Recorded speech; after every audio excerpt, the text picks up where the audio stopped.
আয়াজের এমন কাজে আদ্রিকা বিস্মিত হলেও পরক্ষণে হিহি করে হেসে ওঠে। আদ্রিকার হাসি দেখে আয়াজ অবাক হয়ে প্রশ্ন করে, কি আশ্চর্য, এখানে হাসার মতো কি হলো? আদ্রিকা হাসি চেপে বলে, আপনাকে যতটা খারাপ ভেবেছি ততটা খারাপ নন আপনি, ভীষণ মিষ্টি। এই বলে আয়াজের গাল দুটো টেনে দিয়ে খিলখিলিয়ে হাসতে হাসতে চলে যায়।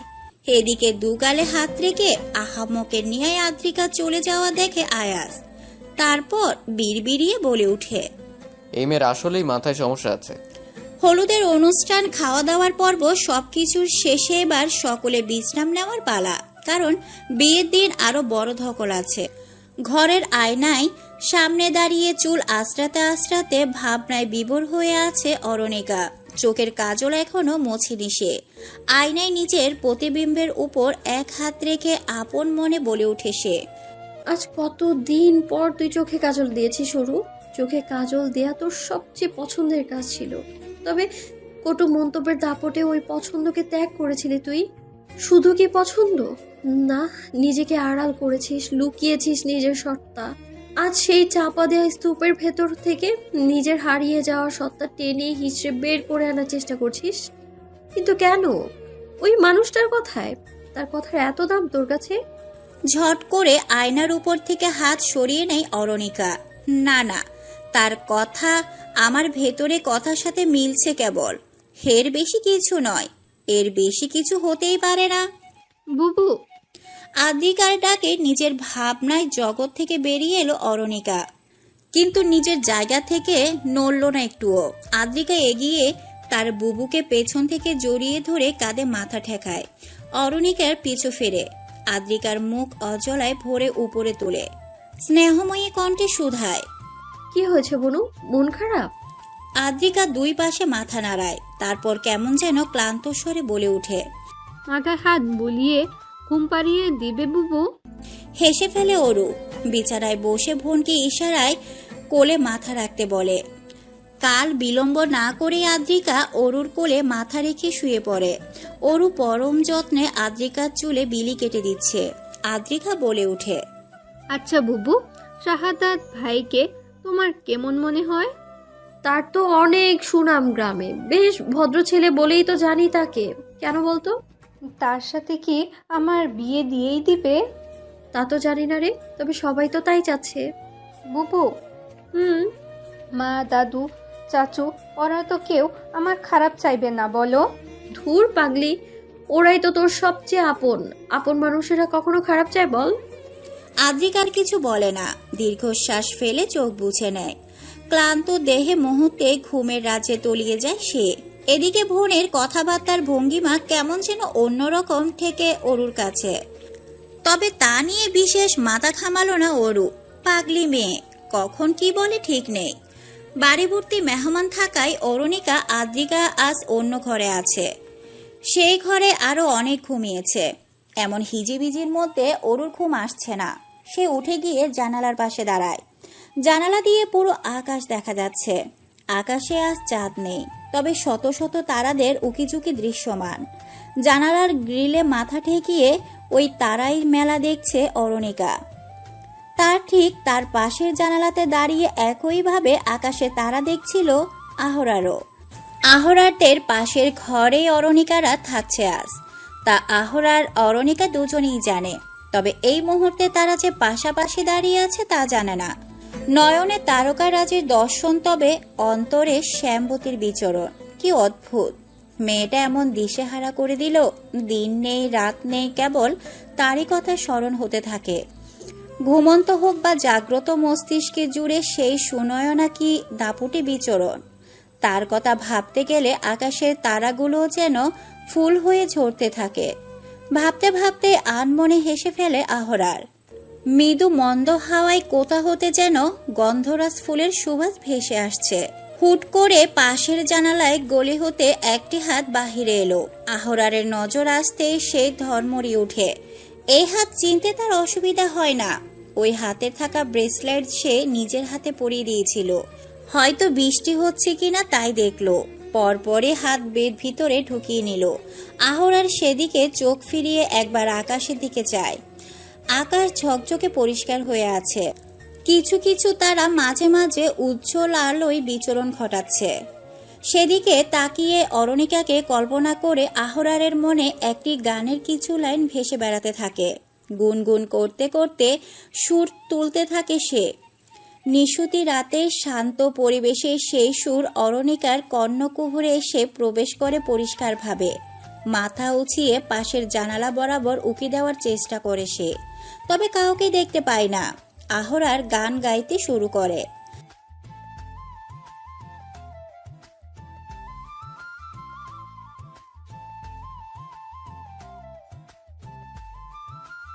জানালার গ্রিলে মাথা ঠেকিয়ে চোখ বুজে রয়েছে অরণিকা। সেই সাথে শুনছে আহরারের কণ্ঠ নিঃসৃত সুরের তালের ছন্দ। গাইতে গাইতে আহরার পাশের দেওয়ালের দিকে তাকায়। আলতো হাতে সেই দেওয়াল স্পর্শ করে মনে মনে বলে, একদিন ভেঙে যাবে এই দেয়াল। সব প্রতিবন্ধকতা পেরিয়ে তুমি আমার সামনে এসে দাঁড়াবে, আমার শ্যামবতী হয়ে। মাঝরাত, গভীর ঘুমে আচ্ছন্ন। হুট করে ঘুম ভেঙে যায় দায়ানের। পেটের অবস্থা তো ভালো মনে হচ্ছে না। ধাম করে উঠে বসে সে। বাথরুম বাথরুম যেতে হবে এই বলে পেট চেপে উঠতে গেলে তার পা চেপে ধরে ঈশান। ওই সালা, কই যাস? আমার তো পেটের অবস্থা শেষ, বাথরুম যাওয়া লাগবে। একই কেস বন্ধু, তাড়াতাড়ি চল। দুই বন্ধু পেট চেপে ধরে দ্রুত বেগে ছুট লাগায় বাথরুমের উদ্দেশ্যে। রাতের খাওয়া দাওয়াটা তিন বন্ধু একটু অতিরিক্তই করেছে। তাদের পেটে এসব সইবার কথা নয়, কিন্তু কেউ সেটা না ভেবে ইচ্ছে মতো খেয়েছে। তবে আহরার যথেষ্ট কন্ট্রোল রেখেছে। হালকা খাবার খাওয়ায় সে বেঁচে গিয়েছে। এদিকে দুই বন্ধু যাওয়ার কিছু সময় পরপরই তৃতীয় জনের ডাক পড়ে যায়। বাড়ির ভেতরে দুটো বাথরুম, আরেকটা বাহিরে। ভেতরে দুটো দুই বন্ধু দখলে, তাই রাদীপকে বাহিরটাতেই যেতে হবে। কিন্তু তার আবার ভূতের ভয়, একা কিছুতেই যেতে পারবে না। তাই ছুটে এসে ঘুমন্ত আহরারকে টেনে হেসড়ে তুলে আনলো। ঘুমে ঢুলতে ঢুলতে হাজারটা গালি দিতে দিতে আহরার রাদীপের পিছু পিছু আসে। রাদীপ বাথরুমে গেলে আহরার বাহিরে দাঁড়িয়েই থাকে, রাগে বিড়বিড় করছে। বারবার বলেছি আমার হাতের মতো গিলিস না। আরে ভাই, পেটেরও তো একটা লিমিটেশন আছে নাকি? শুনলি না? এখন মাঝরামে বাথরুম বেডরুম ছুড়ে বেড়া। এদিকে মশার জ্বালায় অতিষ্ঠ হয়ে রাগ যেন আরো তুঙ্গে চড়ে গেল। কি ইতিহাস রচনা করলি তোরা? এক বন্ধু তো পেট খারাপ সারতে সারতে বাথরুমে আসন গেড়ে বসে আছে, আরেক বন্ধু তাকে সঙ্গ দিতে বাইরে দাঁড়িয়ে মশার কামড় খাচ্ছে। কিছু সময় পর দায়ান বের হয়। তারপরই রাদীপও বের হলো। কিন্তু বের হতে না হতে পেটে আবার মোচড় পড়তে সে বাথরুমের দিকে ছুটলো। কিন্তু আহরার তাকে ট্রেনে ধরতে সেই করুণ সুরে বলতে লাগলো, বন্ধু স্যার স্যার স্যার, সহ্য হচ্ছে না। চুপ বেটা, দায়ান বেরিয়েছে, যা ভেতরটাতে যা। আহরারের কথা শুনে রাদীপ ভেতরে ছুটলো, কিন্তু তাকে টপকে দায়ান এগিয়ে যেতে যেতে বলে, সর সর সর, আমার যাওয়ার লাগবে। রাদীপ দায়ানের হাত টেনে ধরে বলে, ওই তুই বাইরে যা, আমাকে ভেতরে যেতে দে। ধুর শালা, তুই যা বাইরে। গেল রে গেল। এই বলে এক প্রকার ঠেলে ঠুলে ভেতরে ঢুকে গেল দায়ান। তখনই ঈশানও বেরিয়ে এলো, সাথে সাথে রাদীপ সেটাতেও ঢুকে পড়ে।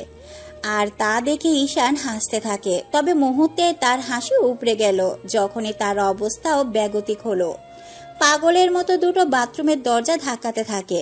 রাগের চোটে দায়ান ভেতর থেকে চিৎকার করে বলে উঠে, ভাগ শালা। আহরার এসে ধুম করে পিঠে কিল বসিয়ে বলে, ছুটে ছুটে প্যান্ট খারাপ করিস না বন্ধু, বাইরেরটাতে যা। তাইলে আয়, তুই দাঁড়িয়ে থাক বাইরে।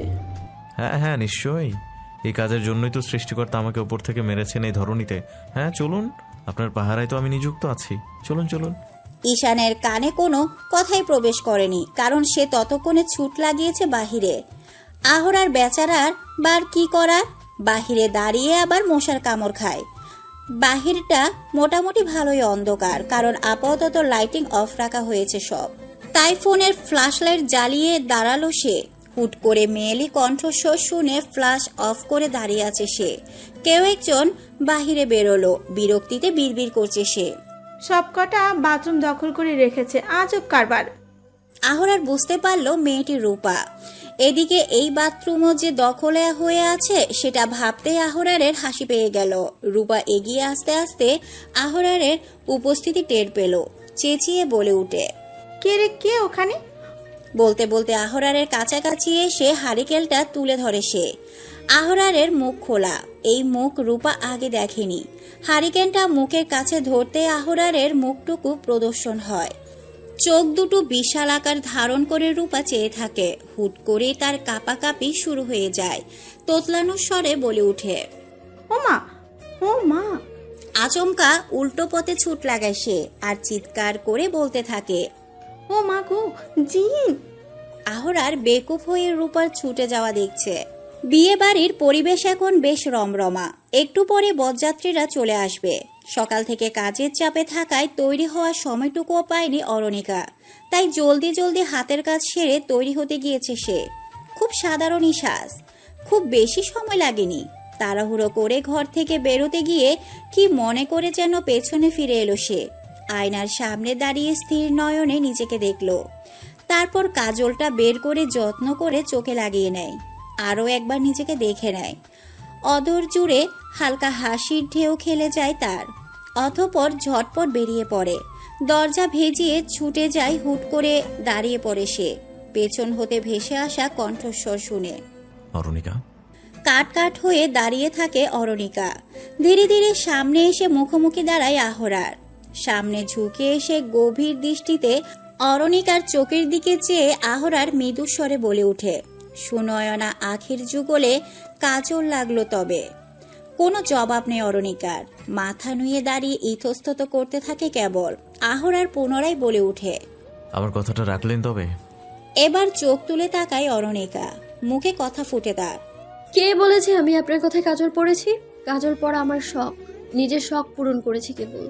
আহরার শব্দ করে হেসে উঠে। তাই বুঝি? আচ্ছা, আমাকে কি এতটাই বোকা মনে হয়? অরণিকার বেশ রাগ হয়। খানিকটা উঁচু স্বরে জবাব দেয় সে। দেখুন, সবকিছু নিজের মতো করে ধারণা করে নেবেন না, এটা ঠিক না। যা বাবা, রেগে যাচ্ছেন কেন শ্যামবতী? আমি তো। আহরারের কথার মাঝে অরণিকা আশেপাশে সতর্ক দৃষ্টিতে নজর বুলাতে থাকে। তারপর বেশ নিচু স্বরে বলে, আপনি প্লিজ এভাবে যখন তখন হুটহাট আর আমার সামনে চলে আসবেন না। কেন, কোনো সমস্যা? আপনি বুঝতে পারছেন না, এভাবে আমার সাথে আপনার কথা বলাটা উচিত না। ঠিক কোন কারণের প্রেক্ষিতে আপনার কাছে এটা অনুচিত মনে হচ্ছে? আহরারের কথা শুনে অরণিকা সরাসরি তার চোখের দিকে তাকায়। অত্যন্ত শান্ত স্বরে জবাব দেয়, কারণ এটা গ্রাম। আপনি শহুরে মানুষ, গ্রামের পরিবেশ সম্পর্কে আপনার কোনো ধারণা নেই। এখানে একটা ছেলে একটা মেয়ে একে অপরের দিকে তাকালে সেটাও অনেক বড় ইস্যু হয়ে যায়। সেখানে আপনি এইভাবে বারবার কথা বলার চেষ্টা করলে যদি কেউ দেখে ফেলে, তবে সেটা তো ভালোভাবে নেবে না। অরণিকার কথা শেষ হতে না হতে আহরার জবাব দেয়, কে কি বললো না বললো, কে কি ভাবলো, আই ডোন্ট কেয়ার। আমার যে কাজ পছন্দ সেটা আমি করবই। মানুষের কথা ভেবে ভয়ে গুটিয়ে যাওয়ার মতো ছেলে আমি নই। অরণিকা বলে, আপনি তো এই গ্রামে দুদিনের অতিথি, বিয়েতে এসেছেন, বিয়ে শেষে আবার ফিরে যাবেন, কিন্তু আমাকে তো এই গ্রামেই থাকতে হবে। আপাত দৃষ্টিতে আপনার কোনো সমস্যাই হবে না, কিন্তু আমার তো এই গ্রামে থাকাটাই হয়তো কঠিন হয়ে যাবে। কে বলেছে আমি দুদিনের অতিথি? যদি বলি এই গ্রামে যাতায়াতের একটা পার্মানেন্ট ব্যবস্থা করে নিব, তো সে আপনি যা খুশি তাই করুন, কিন্তু আমার আশেপাশে ঘুরঘুর করা বন্ধ করুন প্লিজ। এই বলে অরণিকা আহরারকে পাশ কাটিয়ে চলে যায়। সিঁড়ি দিয়ে নামতে গেলে ঝড়ের বেগে আহরার আবার সামনে এসে দাঁড়িয়ে পড়ে। ভয় পেয়ে অরণিকা পেঁচাতে গিয়ে পড়ে যাওয়ার উপক্রম হয়, কিন্তু আহরার তাকে পড়তে দেয় না। এক হাতে কোমর জাপটে ধরে আগলে নেই সে তার শ্যামবতীকে। ভরকে যাওয়া অরণিকার চোখে মুখে আতঙ্ক। সে আহরারের পাঞ্জাবি কিছু অংশ খামচে ধরে আছে, যেন ছেড়ে দিলেই পড়ে যাবে। শ্যামবতীকে এতটা কাছে নিয়ে আহরারের নিজেই টাল মাটাল অবস্থা। তবুও সে নিজেকে শক্ত রেখেছে। চোখে মুখে তার মৃদুর হাসির ঝিলিক। নেশাতুর দৃষ্টিতে চেয়ে আছে তার সুনয়নার ভয় পাওয়ার মুখখানের দিকে। কেবল এক ঘোর লাগা কণ্ঠস্বরে বলে উঠে, আপনার আশেপাশে ঘুরঘুর করা আমার বন্ধ হবে না শ্যামবতী, কারণ ওটা আমার আবশ্যকীয় গুরুত্বপূর্ণ কাজ। হুট করে অরণিকা অস্থির হয়ে যায়। ছাড়ুন, ছাড়ুন আমায়, সরে যান প্লিজ, সরে যান আপনি। অরুণিকার এমন অস্থিরতা দেখে হকচকিয়ে যায় আহরার।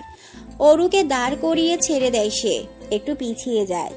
অরুণিকা ভীত সন্তুষ্ট হয়ে চারপাশ দেখতে থাকে। আচমকা ক্ষোভের সাথে চাপা স্বরে বলে ওঠে অরু। কেন আপনি আমার এইভাবে জ্বালাতন করছেন? কি চানটা কি আপনি? বিরক্ত করার জন্য কি আমায় পেয়েছিলেন আপনি? স্থবির আহরারের চোখে মুখে ফুটে ওঠে কাঠিন্যতা। রাগে চোখ মুখ লাল আকার ধারণ করেছে তার। ক্ষিপ্ত গতিতে এগিয়ে এসে অরুণিকার দুই বাহু চেপে ধরে শক্ত করে। আকস্মিক এমন আচরণে ভরকে যায় অরু। আহরার তেজের সাথে জবাব দেয়। আমি তোমায় জ্বালাতন করছি, এটাই মনে হয় তোমার কাছে? আমি কি চাই তা তুমি বোঝো? বোঝো না নাকি বুঝতে চাও না? আহরাব খান কোনো মেয়েকে বিরক্ত করবে সেটা কুসমিন কালেও ভাবে না। আর তুমি তুমি আমার প্রতি অভিযোগ দায়ের করছো যে আমি তোমাকে বিরক্ত করছি। হ্যাঁ, আমার এই অ্যাটেনশনটা, তোমার প্রতি আমার এই অ্যাটেনশনগুলো সব কিছু জ্বালাতন মনে হয়, বিরক্ত মনে হয়? সিরিয়াসলি অরু? আহরারের সম্বোধন আপনি থেকে তুমি হয়েছে তা সে খেয়াল না করলেও অরু ঠিকই খেয়াল করেছে। তবে সে কোনো প্রতিক্রিয়া দেখায় না। অরুর চোখের কোণে জল জমেছে। তার লক্ষ্য করতে আহরারের হাত দুটো আলগা হয়ে অরুণিকাকে ছেড়ে দিয়ে ছিটকে পেছনে সরে আসে। চোখ বুজে নিজেকে শান্ত করার প্রয়াস চালায়, তবে পুরোপুরি শান্ত হতে পারে না। কণ্ঠে চাপা ক্ষোভ রেখেই বলে ওঠে। জানতে চাও না আমি কি চাই? ওয়েল, আজ রাতের মধ্যেই তুমি তোমার প্রশ্নের উত্তর পেয়ে যাবে। রেডি থেকো। এই বলে ঝড়ের বেগে সেখান থেকে প্রস্থান করে সে। অরুণিকার চোখের কোণ বেয়ে টুপ করে ঝরে এক ফোঁটা অশ্রুকণা। বরযাত্রীরা এসে পড়েছে সেই কখন। তাদের জন্য হালকা নাস্তা ব্যবস্থা চলছে। আদ্রিকা সেই কাজে এদিক ওদিক ছুটছে। আয়াজের সাথে দুই একবার ধাক্কা খেতে খেতে বেঁচে গিয়েছে। একটা সময় বিরক্তিতে আয়াজ বলেই ফেলে। সারাক্ষণ এমন ব্যাঙের মতো লাফাও কেন? একটু স্থির থাকতে পারো না? আমার পা, আমি লাফাবো, নাচবো, কুদবো, যা খুশি করব। আপনার কি? আয়াজ চোখ দুটো ছোট ছোট করে তাকায়, তারপর বাঁকা হেসে বলে। আমার কিছু নয়, বাট তোমার অনেক কিছুই হতে পারে। আদ্রিকা মুখ বাঁকিয়ে আয়াজের পাশ কাটিয়ে চলে যায়। কিন্তু কিছু দূর গিয়ে কোনো একটা কাজ মনে পড়ায় দ্রুত ছুট লাগাতে গিয়ে শাড়িতে পা আটকে তার কুচিগুলো খুলে যায়। দ্রুত সেই কুচিগুলো ধরে নেয় আদ্রিকা। এদিকে পেছন থেকে আয়াজের ভেসে আসা হাসি, সেই সাথে টিটকারি। বলেছিলাম অনেক কিছুই হতে পারে, যাও আরো লাফাও। আয়াজ চলে যায়। এদিকে আদ্রিকার কান্না বেরিয়ে আসার উপক্রম, কিন্তু নিজেকে সামলে সে ঘরের দিকে দৌড় লাগায়। যাওয়ার পথে নূপুরকে দেখতে পেয়ে তাকে বলে। শোন নূপুর, যা তো একটু বুবুকে ডেকে দে, ঘরে আসতে বল জলদি। আচ্ছা। বলেই নূপুর চলে যায় অরুণিকাকে ডাকতে। এদিকে আদ্রিকা পিছু পিছু আরো একজন যে তার ঘরের দিকে এগিয়ে গিয়েছে তা সে বুঝতে পারে না। রূপাকে নিয়ে মহা বিপদে পড়েছে ঝুমুর। সকাল থেকে তার উল্টাপাল্টা আচরণ। ঘরের ভেতরে লুকিয়ে বসে আছে, কিছুতেই বের হতে চায় না। বাড়ির মানুষজন বিয়ে নিয়ে ব্যস্ত থাকায় তার এই আচরণ নিয়ে বিশেষ মাথা ঘামাচ্ছে না। কিন্তু ঝুমুরের তো রূপাকে ছাড়া গতি নেই। রূপা ছাড়া তার একা একা কিছুই ভালো লাগে না। তাই সে বারবার রূপাকে তোষামত করতে থাকে। কিন্তু রূপা নাছোড় বান্দা, তার একই কথা। বাড়িতে জিন ঢুকেছে রে, জিন জিন। কাল রাতে রূপা চিৎকারে বাড়ির মানুষ বেরিয়ে আসলে দেখতে পায় রূপা চিটপাটাং হয়ে উল্টে পড়ে আছে। পাশেই তার হারিকেনটা গড়াগড়ি খাচ্ছে। তাকে ধরাধরি করে তুলতেই দেখা যায় সে অজ্ঞান হয়ে আছে। নানা কলা কৌশল করে তার জ্ঞান ফিরালে সে তখন থেকেই শুধু জিন জিন বলে বিড়বিড় করেই যাচ্ছে। সকলে ভাবছে বিয়ে বাড়ির ধকলে ওর বোধহয় মাথা গন্ডগোল হয়েছে। ঝুমুর বসে আছে রূপার কাছে। কিরে, এখনো তোর ভয় দূর হচ্ছে না? আচ্ছা, সত্যি করে বলতো তুই কি দেখেছিস? রূপা ঝুমুরের কানের কাছে এগিয়ে এসে ফিসফিস করে বলে। সত্যি বলছি, বিশ্বাস কর। একটা ছেলে মানুষকে দেখলাম, এত সুন্দর। তার রূপ দেখে আমার চোখ ঝলসে যাওয়ার মতো অবস্থা। মানুষ কি এত সুন্দর হতে পারে? দাদি কি বলতো মনে আছে? জিনেরা সুন্দর মানুষের রূপ ধরে মানুষকে আকৃষ্ট করে। আমাকেও আকৃষ্ট করে ঘাড় মটকাতে এসেছিল বোধহয়। এই বলে রূপা ভয়ে ভয়ে আশেপাশে তাকাতে লাগলো। ওদিকে ঝুমুর মনে মনে বলছে, মেয়েটার আসলেই মাথা গেছে। আদ্রিকাকে নিজের এলোমেলো হয়ে যাওয়ার শাড়ির কুচিগুলো ঠিক করছে। হুট করে তার হাত থেমে গেল পুরুষ কণ্ঠস্বর শুনে। আমি সাহায্য করব? পিছু ফিরে দরজার কাছে শাহাদাতকে দাঁড়িয়ে থাকতে দেখে আদ্রিকার রাগ হয়। এমন অশুভ মানুষ সে আর দুটো দেখেনি। একই শাহাদত ভাই, এভাবে একটা মেয়ের ঘরে ঢুকে গেলে? আপনাকে তো বেশ ভদ্র ছেলে বলে জানতাম, অথবা আপনি। শাহাদাত ঘরে ঢুকতে ঢুকতে বলে, অন্য মেয়ের ঘরে তো ঢুকিনি, নিজের হবু বউয়ের কাছে এসেছি। বিয়ের কথা উঠেছে কেবল, কথা কিন্তু পাকাপোক্ত হয়নি শাহাদত ভাই। হয়নি তো কি হয়েছে, হয়ে যাবে। কি বলো তো, বিয়ে তো আমাদেরই হবেই। আর আমি যদি বলি হবে না, আমি আপনাকে বিয়ে করতে রাজি না। শাহাদাত এগোতে এগোতে অনেকটা এগিয়ে আসে। আদ্রিকা পিছিয়ে যেতে যেতে দেওয়ালে পিঠ ঠেকে যায় তার। আর পেছনোর উপায় নেই তার। ভয়ে হাত পা ঠান্ডা হয়ে আসছে আদ্রিকার, ভেতরটা কেঁপে কেঁপে উঠছে। সবাই নিচু ব্যস্ত, তাকে সাহায্য করার মতো এখন আশেপাশে কেউ নেই। কি করবে সে? চিৎকার করবে? চিৎকার করলে কেউ কি শুনবে? শাহাদাত বিশ্রীভাবে হেসে উঠে লোলুপ দৃষ্টিতে আদ্রিকার দিকে চেয়ে জবাব দেয়, তুমি অনেক বেশি সুন্দরী আদ্রিকা, তোমাকে তো আমার চাই, এক রাতের জন্য হলেও। ঘৃণায় সারা শরীর রেডি করে উঠে আদ্রিকার। শাহাদাতকে সরে যেতে বলতে চায়, কিন্তু ভয়ে গলার স্বর আটকে গেছে তার।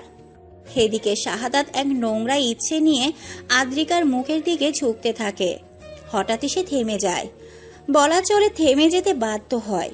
কেউ একজন তার শার্টের কলার টেনে ধরেছে। মানুষটা কে? তার দেখার ইচ্ছে নিয়ে পেছনে ঘুরতেই সশব্দে কঠিন এক চর এসে লাগে তার গালে।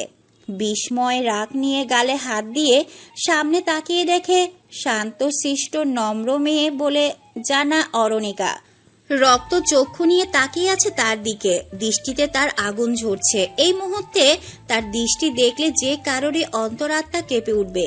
শাহাদাতের ভেতরেও কিছুটা ভীত সৃষ্টি হয়েছে। পেছনে জড়সড় হয়ে দাঁড়িয়ে থাকা কম্পনরত আদ্রিকাকে টেনে নিজের কাছে নিয়ে আসে অরু। ওকে এক হাতে আগলে ধরে শাহাদাতের দিকে আঙ্গুল উঁচিয়ে কঠোর স্বরে বলে, আজ যা বলেছেন বা যা করতে যাচ্ছিলেন, দ্বিতীয়বার আবার এমন কিছু করার কথা চিন্তাও করবেন না শাহাদত ভাই, তাতে আপনারই মঙ্গল হবে। আর হ্যাঁ, এই চরটা যেন মনে থাকে। এই বলে আদ্রিকা হাত ধরে গটগট পায়ে বেরিয়ে যায় অরু। রাগে ক্ষোভে তীব্র আক্রোশে মস্তিষ্ক টনটন করছে শাহাদাতের। অরুর মতো সাধারণ একটা মেয়ে এত বড় দুঃসাহস! হাঁপানে রোগের মতো টেনে টেনে শ্বাস নিচ্ছে সে।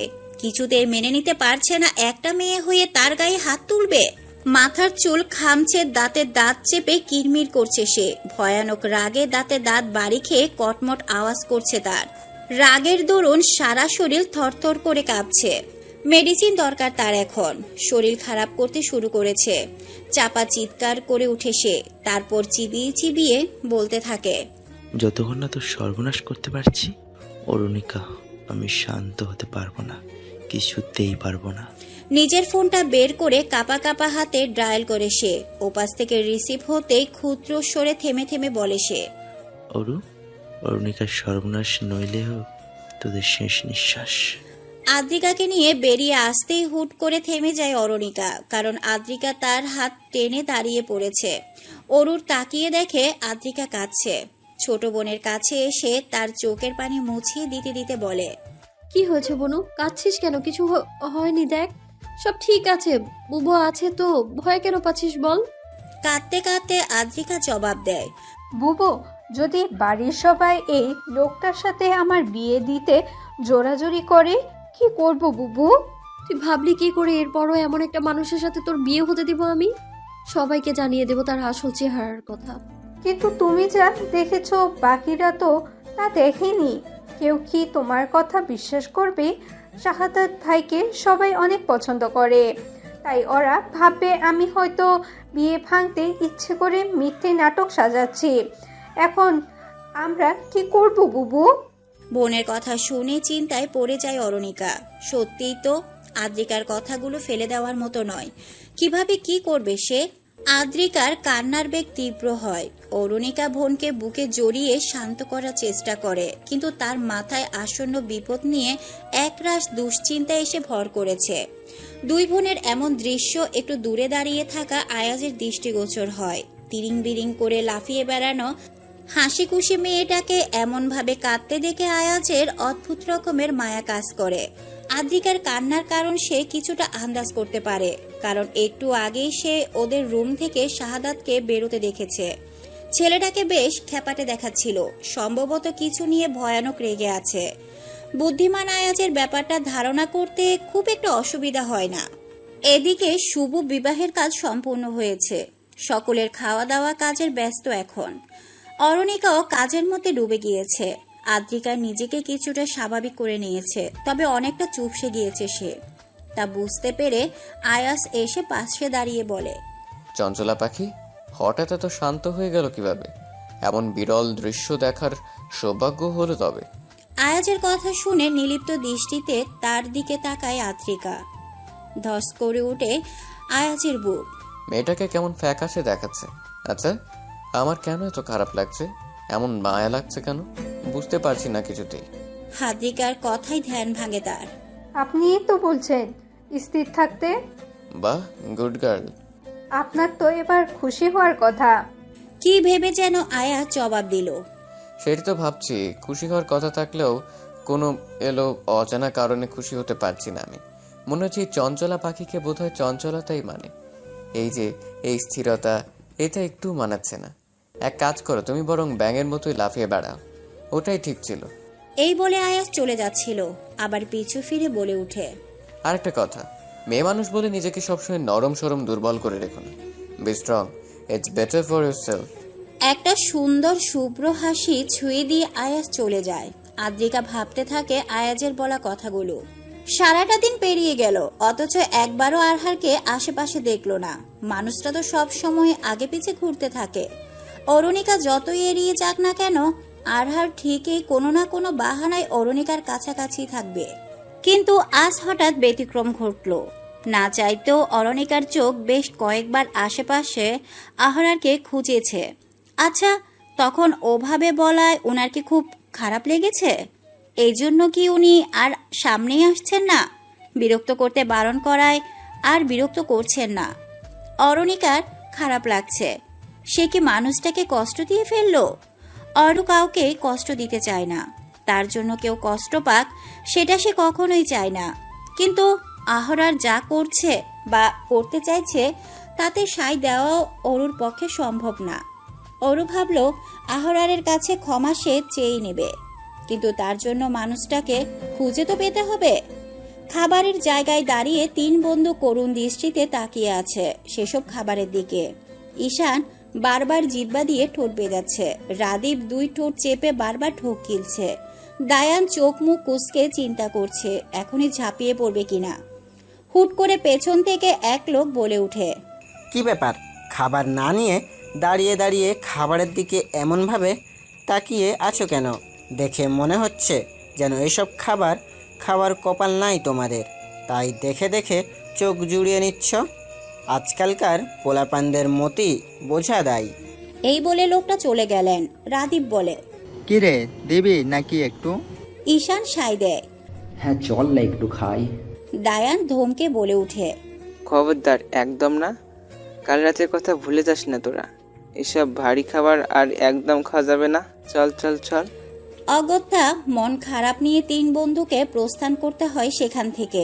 যেতে যেতে দায়ান বলে উঠে, কি ব্যাপার, আওরাবকে দেখছি না কেন, কোথায়? রাদীপ জবাব দেয়, বরযাত্রী আসার কিছু সময় আগে ওরে দেখছিলাম, তারপর তো আর দেখি না। ঈশান রসিকতা করে বলে উঠে, প্রেমে পড়ে বেটা নিরুদ্দেশ হয়ে গেল। দায়ান বলে, ধুর, কি কস না কস, প্রেমে পইরা গায়েব হবে না কেন?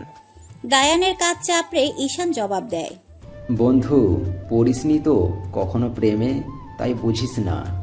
এবার রাদীপ বলে, দোস্ত তুই বরং একবার ট্রাই কর, বুঝলি? ঈশানও সম্মতি জানিয়ে বলে, ঠিক ঠিক, এই বিয়ে বাড়ি থেকেই একটা মেয়ে পটা যা, আমরা হেল্প করছি। বলতে বলতে কিছু দূরে গাছের আড়ালে দাঁড়িয়ে থাকা একটি মেয়েকে নজর পড়তেই ঈশান বলে উঠে, ওই তো যা, ওই মেয়েকে গিয়ে বল, ইউ আর সো বিউটিফুল, আমার তোমাকে ভীষণ পছন্দ।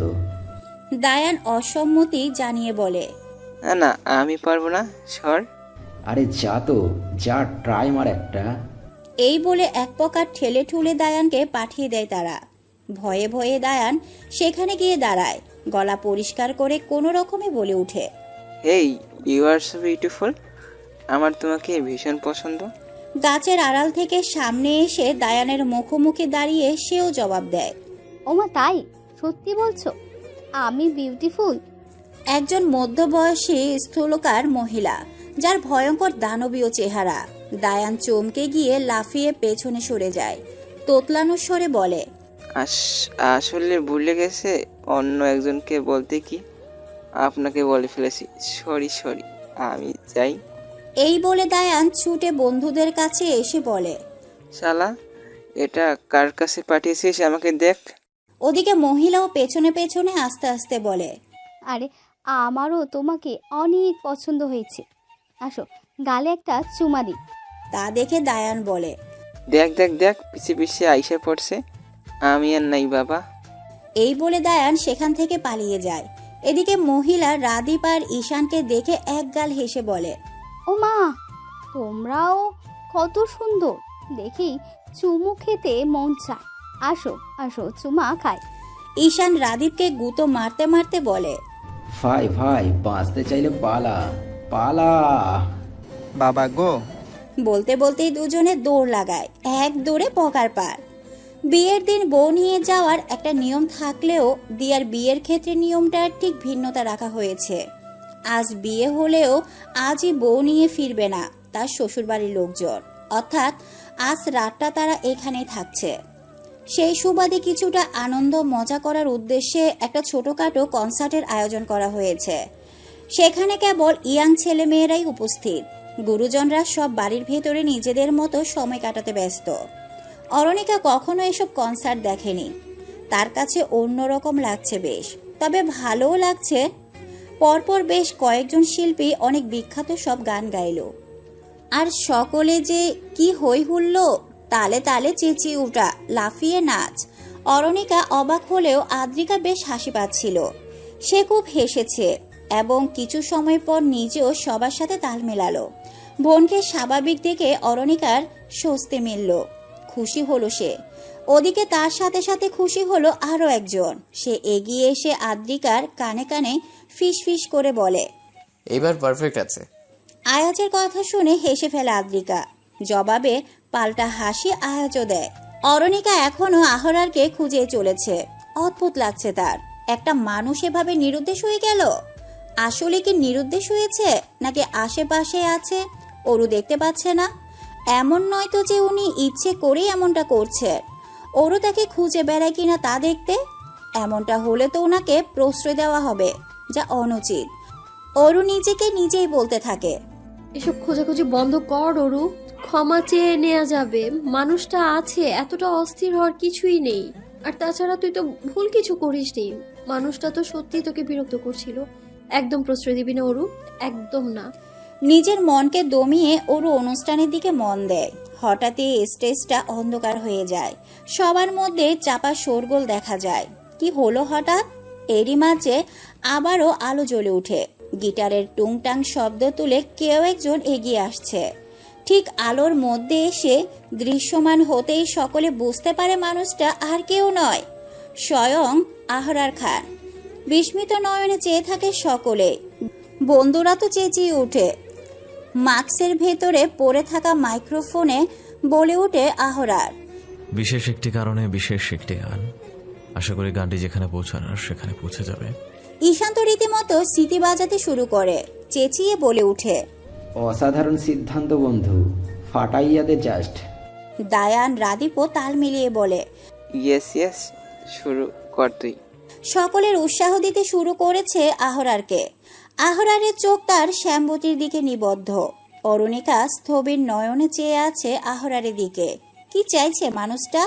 আহরারের গিটারের সুর উঠে, চোখ বুজে কল্পনায় আনে সেসব মুহূর্ত আর স্মৃতি যা তার সুনয়নার সাথে ঘটেছে। সেই প্রথম দেখা। আহরার গাইতে শুরু করে। স্টেজ থেকে নেমে আসে আহরার। সকলেই উল্লাসে মেতে আছে। এক একজন নিজেদের মতো গা দুলিয়ে উপভোগ করছে এই গান। আহরার অরণিকার ঠিক পাশাপাশি এসে দাঁড়ায়, আর চোখে অরণিকা দেখে তাকে। ঠিক তখনই গিটারের সুর পুনরায় বেজে উঠে, সেই সাথে আহরার গেয়ে উঠে পরবর্তী লাইন। সকলে হইচই করে চেঁচিয়ে উঠেছে। আহরার এবার সবার আশেপাশে গিয়ে গিটার বাজাচ্ছে, সবাই তালে তালে নাচতে থাকে। একটু দূর থেকে নিজের শ্যামবতীর দিকে তাকিয়ে পরবর্তী লাইনগুলো গাইতে শুরু করে।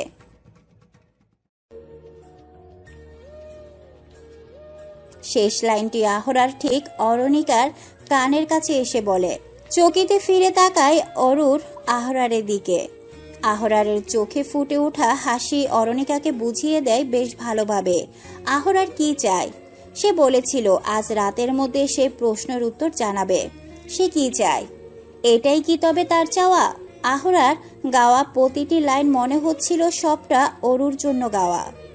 আজ অরুণিকা জেনে গিয়েছে আহরারের মনের কথা, কিন্তু এইবার সে কি করবে? না, আর এক মুহূর্ত এখানে থাকা যাবে না, কিছুতেই না। অরুর আশেপাশে আদ্রিকাকে খুঁজতে লাগলো। ওকে পাওয়া মাত্রই তার হাত টেনে ছুটতে লাগলো। আদ্রিকা বারবার কি হয়েছে জিজ্ঞাসা করেও আশা অনুরূপ উত্তর পায় না, শুধু বলে এখনই বাড়ি যাব। বন্ধুদের মাঝে থাকায় আহরার খেয়াল করে না অরুণিকার চলে যাওয়া। ওদিকে সুযোগ সন্ধানী একজন যেন এমনি একটা সুযোগের অপেক্ষায় ছিল।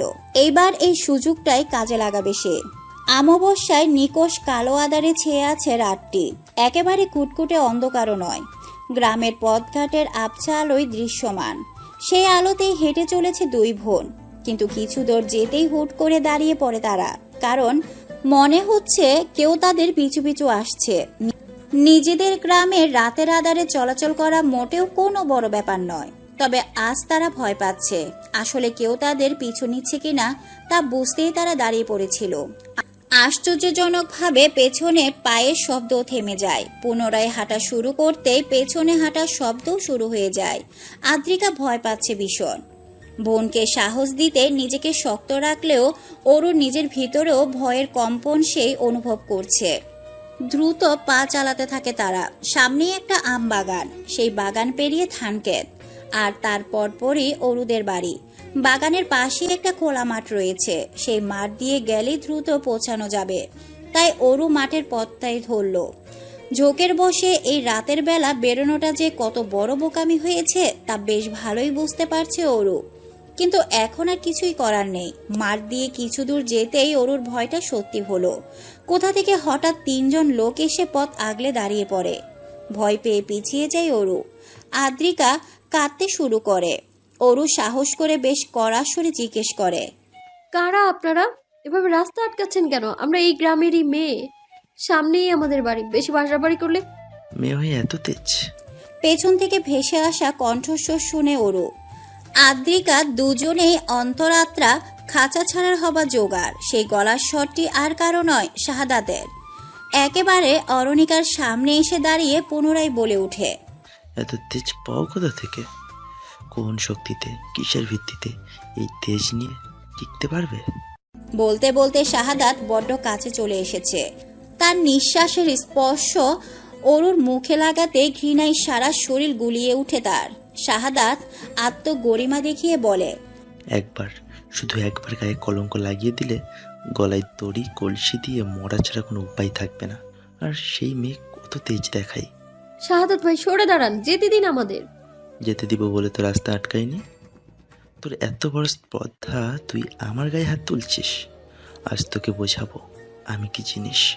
তুই আমার গালে আঘাত করেছিস, আর আমি তোর সারা শরীরে আঘাত করব। আমি কিন্তু চিৎকার করব শাহাদাত ভাই। কর চিৎকার। এই কোভিড রাতে এমন খোলা মাঠ পেরিয়ে কারো কানে তোর আওয়াজ পৌঁছাবে না, কেউ আসবে না তোকে বাঁচাতে। শাহাদাত অরুণিকার এক হাত শক্ত করে চেপে ধরে। যতটা ব্যথা না পেয়েছে তার চেয়েও বেশি নিজের সম্ভ্রম হারানোর ভয় তার ভেতরটা ক্ষত বিক্ষত করে দিচ্ছে। ওদিকে আদ্রিকা থরথর করে কাঁপছে। কি করবে সে? তার বুবুকে কিভাবে বাঁচাবে? শাহাদাত অরুণিকাকে টানতে টানতে পাশের বাগানটার দিকে নিয়ে যেতে থাকে। শাহাদাতের সঙ্গীদের মধ্যে একজন আদ্রিকাকে আটকে রাখে। আদ্রিকা চিৎকার করে কাঁদতে কাঁদতে বলে, ছেড়ে দেন শাহাদাত ভাই, আমার বুবুকে ছেড়ে দেন। আমার বুবুর কোনো ক্ষতি করবেন না শাহাদাত ভাই। অরুণিকা যেন দিশেহারা হয়ে যাচ্ছে। কি করবে বা কি করা উচিত ঠিকমতো বুঝে উঠতে পারছে না সে। শাহাদাত তাকে টেনে হিঁচড়ে নিয়ে যায় একটা গাছের আড়ালে। ধাক্কা মেরে ফেলে দিতে গাছের গোড়ায় লেগে হাত ছিলে যায় অরুর। ব্যথায় আর্তনাদ করে উঠে সে। শাহাদাত নিচু হয়ে বসে বিদ্রূপের স্বরে বলে, লেগেছে না? খুব লেগেছে। এটা তো কিছুই নয়, আসল যন্ত্রণাতে এবার শুরু হবে। ওদিকে কুল কিনারা না পেয়ে আদ্রিকা তাকে আটকে রাখা লোকটার হাতে কামড় বসিয়ে দেয়। লোকটা ছিটকে সরে যেতে আদ্রিকা ছুটে পালায়। তার উদ্দেশ্য যে করে হোক আহরার ভাইকে জানাতেই হবে, বুবুর বিপদ, খুব বিপদ। লোকটা চেঁচিয়ে বলে উঠে, ভাই, অদ্রিকা পালালো। শাহাদাত আক্রোশের সাথে জবাব দেয়, ধরে নিয়ে আয় ওকে, বেশি দূর যেন যেতে না পারে। আদ্রিকা পেছনে ছুটলেও লোকটা আদ্রিকাকে ধরতে পারে না। প্রাণপণ ছুটতে ছুটতে দায়ানদের বাড়িতে এসে পৌঁছালো সে। বাড়ির দিকে ছুটতে গিয়ে আয়াজের সাথে ধাক্কা খেয়ে ছিটকে পড়ে যায়। আয়াজ খেয়াল না করায় আদ্রিকাকে ধরতে পারেনি। ওভাবে পড়ে যেতে দেখে সে এগিয়ে আস্তে আস্তে বলে, sorry, I am really very sorry. তোমার লেগেছে? হাঁপানি রোগীর মতো হাঁপাচ্ছে আদ্রিকা। তা দেখে ভড়কে যায় আয়াজ। আদ্রিকাকে দুই হাতে ধরে উঠে দাঁড় করায়। অস্থিরতা নিয়ে প্রশ্ন করে, কি হয়েছে আদ্রিকা? তুমি ঠিক আছো? হাঁপাচ্ছ কেন? কোথা থেকে ছুটে আসলে এভাবে? আদ্রিকার কথা বলার মতো অবস্থাও নেই। কোনো রকমে টেনে টেনে বলতে থাকে, আহার ভাইকে ডাকুন দয়া করে। ঠিক আছে, আমি ডাকছি। তার আগে তুমি একটু শান্ত হও। পানি খাবে? চলো একটু পানি খাবে। আদ্রিকা হু হু করে কাঁদতে শুরু করে। কান্নায় দমকে গলার স্বর আটকে গেছে তার। ভাঙা ভাঙা স্বরে জবাব দেয়, আমার বুবুর ক্ষতি করে দিবে ওই শাহাদাত আম বাগানে বুবুকে। বলতে বলতে আয়াজের গায়ে ঢলে পড়ে আদ্রিকা। আয়াজ দুই হাতে আগলে নেয় আদ্রিকাকে। ওই অবস্থায় নিজের ফোন বের করে আহরারকে ফোন দিয়ে বাহিরে আসতে বলে। আহরার বাহিরে আসতেই আদ্রিকার এই অবস্থা দেখে হতভম্ব হয়ে জিজ্ঞেস করে, কিরে আয়াজ, কি হয়েছে আদ্রিকা? জানি না ভাইয়া, শুধু তোমাকে ডেকে দিতে বলেছিল। আর বলছিল ওর বুবুর ক্ষতি করে দিবে শাহাদাত। কি জানি কোথাকার কোন আম বাগানের কথা বলছিল। টং টং করে আহরারের মাথায় বাড়ি খেতে থাকে একটা কথা, ওর শ্যামবতীর ক্ষতি। অস্থির স্বরে প্রশ্ন করে, আমার শ্যামবতীর ক্ষতি করবে শাহাদাত? মানে সেই ডাক্তার ছেলেটা কোথায় নিয়ে গেছে ওকে? কোন আম বাগানে? তা তো জানি না ভাইয়া, বলার আগেই তো অজ্ঞান হয়ে গেল। আহরার আর এক মুহূর্ত অপেক্ষা করে না, ঝড়ের বেগে ছুটতে শুরু করে সে। কখন কোন ফাঁকে অরু বেরিয়ে গেছে তা জানে না আহরার। সে তো খুঁজেই চলেছিল এতক্ষণ। এদিকে তার শ্যামবতী না জানি কোন বিপদে ফেসে আছে। এদিকে আয়াস আদ্রিকার জ্ঞান ফেরানোর চেষ্টা করছিল। ততক্ষণে দায়ান, রাদীপ আর ঈশানকেও জানিয়ে দেয় সে তার ভাই একাই ছুটেছে। বন্ধুদের সেখানে যাওয়া প্রয়োজন।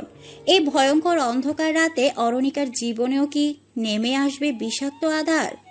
নিজের নোংরা দুর্বিসন্ধি পূরণের উদ্দেশ্য শাহাদাত এগিয়ে আসে অরণিকার দিকে। কি করবে অরু? এভাবে দুর্বল হয়ে থাকবে? নিজের সতীত্ব হরণ হতে দিবে এত সহজে? না, অরু দুর্বল নয়। অরু এতটাও দুর্বল নয়। শাহাদাত এগিয়ে আসতে অরু নিজের সমস্ত শক্তি দিয়ে তলপেট বরাবর লাথি মারে তার। ব্যথায় কুকরিয়ে উঠে ছিটকে দূরে সরে যায় শাহাদাত। এই সুযোগে উঠে দাঁড়িয়ে পালানোর চেষ্টা করে অরু। দৌড়াতে গিয়ে বুঝতে পারে পায়ে ব্যথা পেয়েছে ভীষণ, দৌড়াতে কষ্ট হচ্ছে। তবুও পালাতে হবে, কিন্তু বেশি দূর যেতে পারে না সে। শাহাদাত ধরে ফেলে তাকে। কোথায় পালাচ্ছিস? তোকে এত সহজে ছেড়ে দিব ভেবেছিস? আজ তোর মুক্তি নেই, চল। অরুকে টেনে এনে ধাক্কা দিয়ে ফেলে দিতেই মাটিতে মুখ থুবড়ে পড়ে যায় সে। অরু আবার উঠে দাঁড়ানোর চেষ্টা করতেই শাহাদাত ঠেলে ফেলে দেয় তাকে। আঘাতের জায়গায় আঘাত পেয়ে আর্তনাদ করে ওঠে অরু।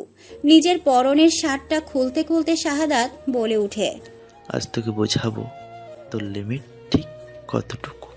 বলতে বলতে অরুর দিকে ঝুঁকে আসতেই শেষ চেষ্টা হিসাবে অরু দুই হাতে বাধা দেওয়ার চেষ্টা করতে থাকে, কিন্তু শাহাদাতের শক্তির সাথে সে পেরে ওঠে না। শক্ত হাতে অরুর দুই হাত মাটিতে চেপে ধরে শাহাদাত। সব শক্তি নিঃশেষ হয়ে অসাড় হয়ে আসে অরণিকার সারা দেহ। আর যেন কিছুই করার নেই তার। দু চোখ বেয়ে অঝোর ধারায় অশ্রু গড়াতে থাকে। শব্দ করে কাঁদতেও পারে না। শুধু মনে মনে চাইছে কেউ একজন আসুক, তাকে বাঁচাক, হয়তো তার মনের কথাই শুনে। সত্যি সত্যি কেউ একজন এলো। শাহাদাতের মুখের এক পাশে শক্তিশালী মুষ্টির কড়া আঘাত এসে পড়ল। ছিটকে গড়িয়ে পড়ল সে। অন্ধকারে ওরও বুঝে উঠতে পারল না কে এই দেবদূত। দুহাত বাড়িয়ে পরম যত্নে অরুকে উঠিয়ে বসিয়ে দেয় আহরার। ততক্ষণে শাহাদাত বিশ্রীভাবে গালাগাল করতে করতে এগিয়ে এলো। বিদ্যুৎ বেগে উঠে দাঁড়িয়ে মাথার উপরে থাকা আম গাছটার থেকে শক্ত একটা ঢাল ভেঙে নেয় আহরার। শিকারীকে সামনে পেয়ে বাঘ যেমন ক্ষিপ্ত প্রগতিতে ছুটে গিয়ে ঝাঁপিয়ে পড়ে, ঠিক সেইভাবে আহরার ঝাঁপিয়ে পড়ল শাহাদাতের উপর। হাতের শক্ত ডালটা দিয়ে পরপর কয়েক খা দিতেই মাটিতে হুড়মুড়িয়ে পড়ে যায় শাহাদাত। ঘাতক বাঘের ন্যায় যেন হুঙ্কার ছাড়ছে আহরার। গর্জে উঠে বলতে থাকে, জানোয়ারের বাচ্চা, তোর এত বড় সাহস, তুই আমার ওরুর দিকে নোংরা হাত বাড়াইছস। তোর হাত আজ আমি ভাইঙ্গা ঘুরাইয়া দিব, শেষ করে দেবো তোরে, মাটির সাথে মিশাইয়া দিব, যেন তোর চিহ্ন কেউ খুঁজে না পায়। কুত্তার বাচ্চা, কোনোদিন না। এই বলে ইচ্ছে মতো মেরেই যাচ্ছে সে শাহাদাতকে। শাহাদাত গোংরাতে গোংরাতে ছটপট করছে কেবল। শাহাদাতের সঙ্গীগুলো ভয়ে এদিকে আসতে পারছে না। তাদের মধ্যে একজন আগেই দৌড়ে পালিয়েছে। বাকি দুজন কি করবে না করবে ভাবতে ভাবতে আহরারকে আটকাতে এগিয়ে এলো। দুজন দুদিক থেকে আহরারকে চেপে ধরে সরিয়ে আনতে গেলে আহরার ছিটকে সরিয়ে দেয় দুজনকে। আহরারের মধ্যে যেন দানবীয় শক্তি এসে ভর করেছে। নিজের প্রিয় মানুষের উপর আসা আঘাত তাকে ভয়ঙ্কর মানুষে পরিণত করেছে, যেই মানুষ এই মুহূর্তে সবকিছু ধ্বংস করে দিতে পারে এক লহমায়। লোক দুটো আবার আহরারকে আটকাতে এলে এরা ঘুরে দাঁড়িয়ে ওই দুজনকে কয়েক খা লাগিয়ে দেয় সে। প্রাণ ভয়ে দুজনে দৌড়ে পালিয়ে যায়। এদিকে হুঁশ জ্ঞানহীন হয়ে শাহাদাতকে মেরেই যাচ্ছে আহরার। মাটিতে ফেলে সেই শক্ত ডালটি চালিয়েই যাচ্ছে শাহাদাতের শরীরে প্রতিটি অংশে। ভাগ্য ভালো যে দায়ানরা বেশ দ্রুতই চলে এসেছিল, নইলে আজ আহরারের হাতে শাহাদাতের মৃত্যু হতো। দায়ান, রাদীপ, ঈশান তিনজনই আহরারকে আটকাতে গিয়ে হিমশিম খেয়ে যাচ্ছে। আহরারের এমন ধ্বংসাত্মক রূপ দেখে তিন বন্ধুই দিশেহারা। দায়ান চেঁচিয়ে বলতে থাকে, সে দেহরাব সারোকে মেরে ফেলবি নাকি? ঈশান, রাদীপও আহরারকে টানতে টানতে বলে, ও মরে যাবে রে, ছেড়ে দে, তুই বিপদে পড়ে যাবি। আহরার ছাড়। এবার ছেড়ে দেয় আহরার। তবে ছাড়ার আগে শাহাদাতের পেটে পরপর কয়েকটা লাথি মেরে আসে। আর এতেই যেন শাহাদাতের দম ফুরিয়ে এলো, জ্ঞান হারিয়ে ফেলে সে। তিন বন্ধু মিলে আহরারকে শান্ত করার চেষ্টা করে। একটু দম নিয়ে শান্ত হতেই হুট করে আরুর কথা মাথায় আসে। ছুটে আসে আহরার অরণিকার কাছে। অতিরিক্ত ভয় কষ্টে বোবার মতো স্তব্ধ হয়ে বসে আছে অরণিকা। অরণিকার কাছে সে হাঁটু মুড়ে বসে আহরার। দুই হাতে অরণিকার মুখ তুলে ধরে অপরাধীর স্বরে বলতে থাকে, আমাকে ক্ষমা করো আরু, আমি তোমার খেয়াল রাখতে পারিনি। তুমি এভাবে বিপদে পড়েছিল, অথচ আমি বুঝতেই পারলাম না আমার শ্যামবতীরা কতটা অসহায় হয়ে সাহায্যের আশায় ছিল। আম সরি। অরু অরু অরু তাকাও আমার দিকে, দেখো, এই দেখো না, কিচ্ছু হয় নাই, এভরিথিং ইজ ওকে, আর কোনো ভয় নাই অরু, আমি চলে আসছি তো, আমি আছি তো, আমি দেখো আমি আছি তোমার সাথে, আর কেউ তোমার কোনো ক্ষতি করতে পারবে না। অরু, এই অরু, কথা বলো, কথা বলো আমার সাথে, চুপ করে আছো কেন? কথা বলবেন আমার সাথে? এদিকে আদ্রিকার জ্ঞান ফিরিয়ে আয়াস তাকে নিয়ে চলে এসেছে সেখানে। আদ্রিকা এসে অরুর কাছে বসে পড়ে। আহরারের উদ্দেশ্যে বলে, ভাইয়া, বুবুর কথা বলবে না, ও ঠিক নেই, ওকে বাড়িতে নিয়ে যেতে হবে। দায়ানও সম্মতি জানিয়ে বলে উঠে, আদিটা ঠিক বলেছে আহরাব, অরুণিকার বিশ্রাম প্রয়োজন। আমি এক কাজ করি, ওদেরকে পৌঁছে দিয়ে আসি। রাদীপ বলে, হ্যাঁ তাই ভালো, মেয়েটাকে কেমন বিধ্বস্ত দেখাচ্ছে, ওর একটু রিল্যাক্সনের প্রয়োজন। তবে সাবধান, ওর বাড়ির লোকেদের কিছু বুঝতে দিস না। যা, ওদের জলদি পৌঁছে দিয়ে আয়। ঈশান বলে ওঠে, সেসব না হয় ঠিক আছে, কিন্তু এই অমানুষটাকে কি করবি? এভাবে ফেলে রাখবি? যদি কিছু হয়ে যায়, মরে টরে যায়। দায়ান জবাব দেয়, কিচ্ছু হবে না, আমি ওদের পৌঁছে দিয়ে এর ব্যবস্থা করছি দাঁড়া। আর আওয়াজ, তুই আহরাবকে নিয়ে বাড়ি যা। আয়াস মাথা নাড়িয়ে সায় জানায়। অরু আর আদ্রিকাকে নিয়ে দায়ান ওদের বাড়ির দিকে আগায়। আদ্রিকা তার বুবুকে 2 হাত ধরে রেখেছে। কেমন টলমল পায়ে হেঁটে যাচ্ছে অরণিকা। ভাবলেশহীন হয়ে নির্বিকার ভাবে সেদিকে তাকিয়ে আহরারের বুকের ভেতরটা মোচড় দিয়ে ওঠে। কষ্টে বুক ভেঙে আসছে তার, সেই সাথে হচ্ছে নিজের প্রতি তীব্র রাগ। আর একটু ভালোভাবে খেয়াল রাখতে পারল না কেন সে? অরণিকা আর আদ্রিকাকে পৌঁছে দিয়ে আসে দায়ান। ঈশান আর রাদীপের সাহায্য শাহাদাতকে গ্রামের হাসপাতালে ভর্তি করিয়ে দিয়ে আসে, তবে নিজেদের আড়ালে রেখে, যেন খুনাক করে কেউ টের না পায় শাহাদাতের এই অবস্থার পেছনে কে বা কারা দায়ী। বাড়ির বাহিরে বসে আছে 4 বন্ধু। বেশ অনেকটা সময় নীরবতা পালন করে ক্ষোভের সাথে কথা বলে উঠে দায়ান। তুই এত বেয়াক্কেল হলি কবে থেকে আওরাব? বলতো কি করতে চাচ্ছিলি? যদি মেয়েটা মরে যেত কি হতো বল? আহরারও কঠোর স্বরে জবাব দেয়। মরে গেলে যেত, ও যা করেছে। আওরাব, মানলাম ও জঘন্য অন্যায় করেছি, কিন্তু তুই যা করছিস যদি ধরা পড়ে যেতিস, জানিস তুই ওর বাবা কতটা ক্ষমতাধর, কতটা দাপট আছে ওদের ওই গ্রামে? এত কিছু ভাববার মতো সিচুয়েশন ছিল না রায়ান। আমার মাথায় তখন কিচ্ছু ছিল না, শুধু মনে হচ্ছিল ওই জানোয়ারের বাচ্চারা শেষ করে ফেলাই। রাদীপ কণ্ঠে বিস্ময় ঢেলে বলে, স্টুডেন্টস পেপার। আহরারকে কখনো এতটা রেগে যেতে দেখিনি। কত কত কঠিন কঠিন পরিস্থিতি ঠান্ডাভাবে হ্যান্ডেল করা ছেলে আজ এমন ফায়ার মুডে। ঈশানও তাল মিলিয়ে বলে, আমি তো অবাকের ঠেলায় অজ্ঞানী হয়ে যাচ্ছিলাম রে। এ কোন আহরারকে দেখছি? বাপরে বাপ, একটা মেয়ের প্রতি প্রেম তোকে কতটা পাল্টে দিয়েছে। দায়ান এবার শান্তভাবে বলে ওঠে, আওরাব, আমাদের কাল ফিরতে হবে, অনুষ্ঠান তো শেষ। দিয়াকে নিয়ে ওর শ্বশুরবাড়ির লোকজন ফিরে যাবে কাল, আমাদেরও একসাথেই ব্যাক করতে হবে। আহরার কোনো জবাব দেয় না, শুধু অনুভব করতে থাকে তার মনের উপর শতমান ওজনের ভার। তাকে চলে যেতে হবে, তার সুনয়না শ্যামবতীকে ছেড়ে, তার অরুকে ছেড়ে। ভোরের আলো ফুটতেই পাখিদের কলকাকলিতে মুখরিত হলো চারপাশ। সদ্য উদিত হওয়া সূর্যের কিরণ এসে চোখে লাগে অরণিকার।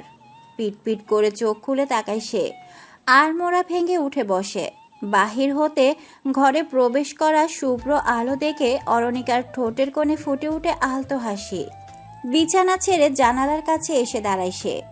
ভোরের স্নিগ্ধ পরিবেশে মন জুড়িয়ে যায়। পাখিদের কিচিমিচির শব্দ শুনে আনমনা হয়ে চেয়ে থাকে অরণিকা। চোখ বুজে এই মনোরম পরিবেশ উপভোগ করতে থাকে। আচমকা চোখের পর্দায় ভেসে ওঠে কাল রাতের ভয়াবহ ঘটনা। ধর্মরিয়ে চোখ খুলে ফেলে সে, যেন চোখ বোঝা থাকলেই সেই ঘটনার পুনরাবৃত্তি ঘটবে। জানালার কাছ থেকে সরে গিয়ে বিছানায় বসে পড়ে। হাত পা কাঁপছে তার, ভয়ে শরীর কেমন ঝিমিয়ে আসছে। শুকনো ঢোক গিলে যাচ্ছে বারবার। মনে হচ্ছে যেন এখনই সেই ঘটনা ঘটলো তার সাথে। চোখ বুজে আরও একবার পুরনো ঘটনা মনে করতে চাইলে হুট করে আহরারের মুখ ভেসে ওঠে তার সামনে। ধীরে ধীরে চোখ খুলে জানালার বাহিরে দৃষ্টিপাত করে সে। যদি মানুষটা ঠিক সময় মতো না আসতো, কি হতো আজ অরণিকার? প্রথমবারের মতো আহরারের কথা ভেবে এক অদ্ভুত শিহরণ খেলে গেল অরুর মধ্যে।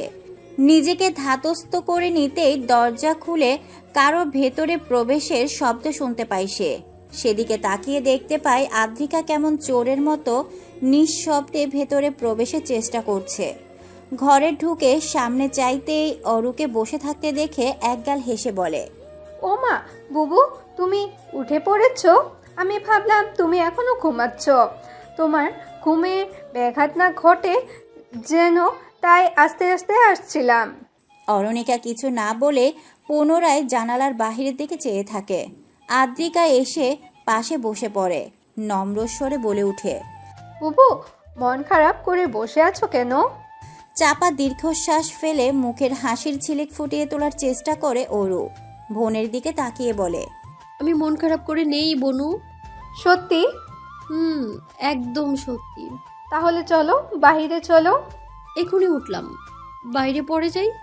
না বুবু, তুমি ঘুমিয়ে থাকলে কিচ্ছু বলতাম না, যেহেতু তুমি উঠে পড়েছো তাই এখন তো যেতেই হবে। কি ব্যাপার বলতো, এমন ভাবে যেতে বলছিস যেন জরুরি কাজ আছে।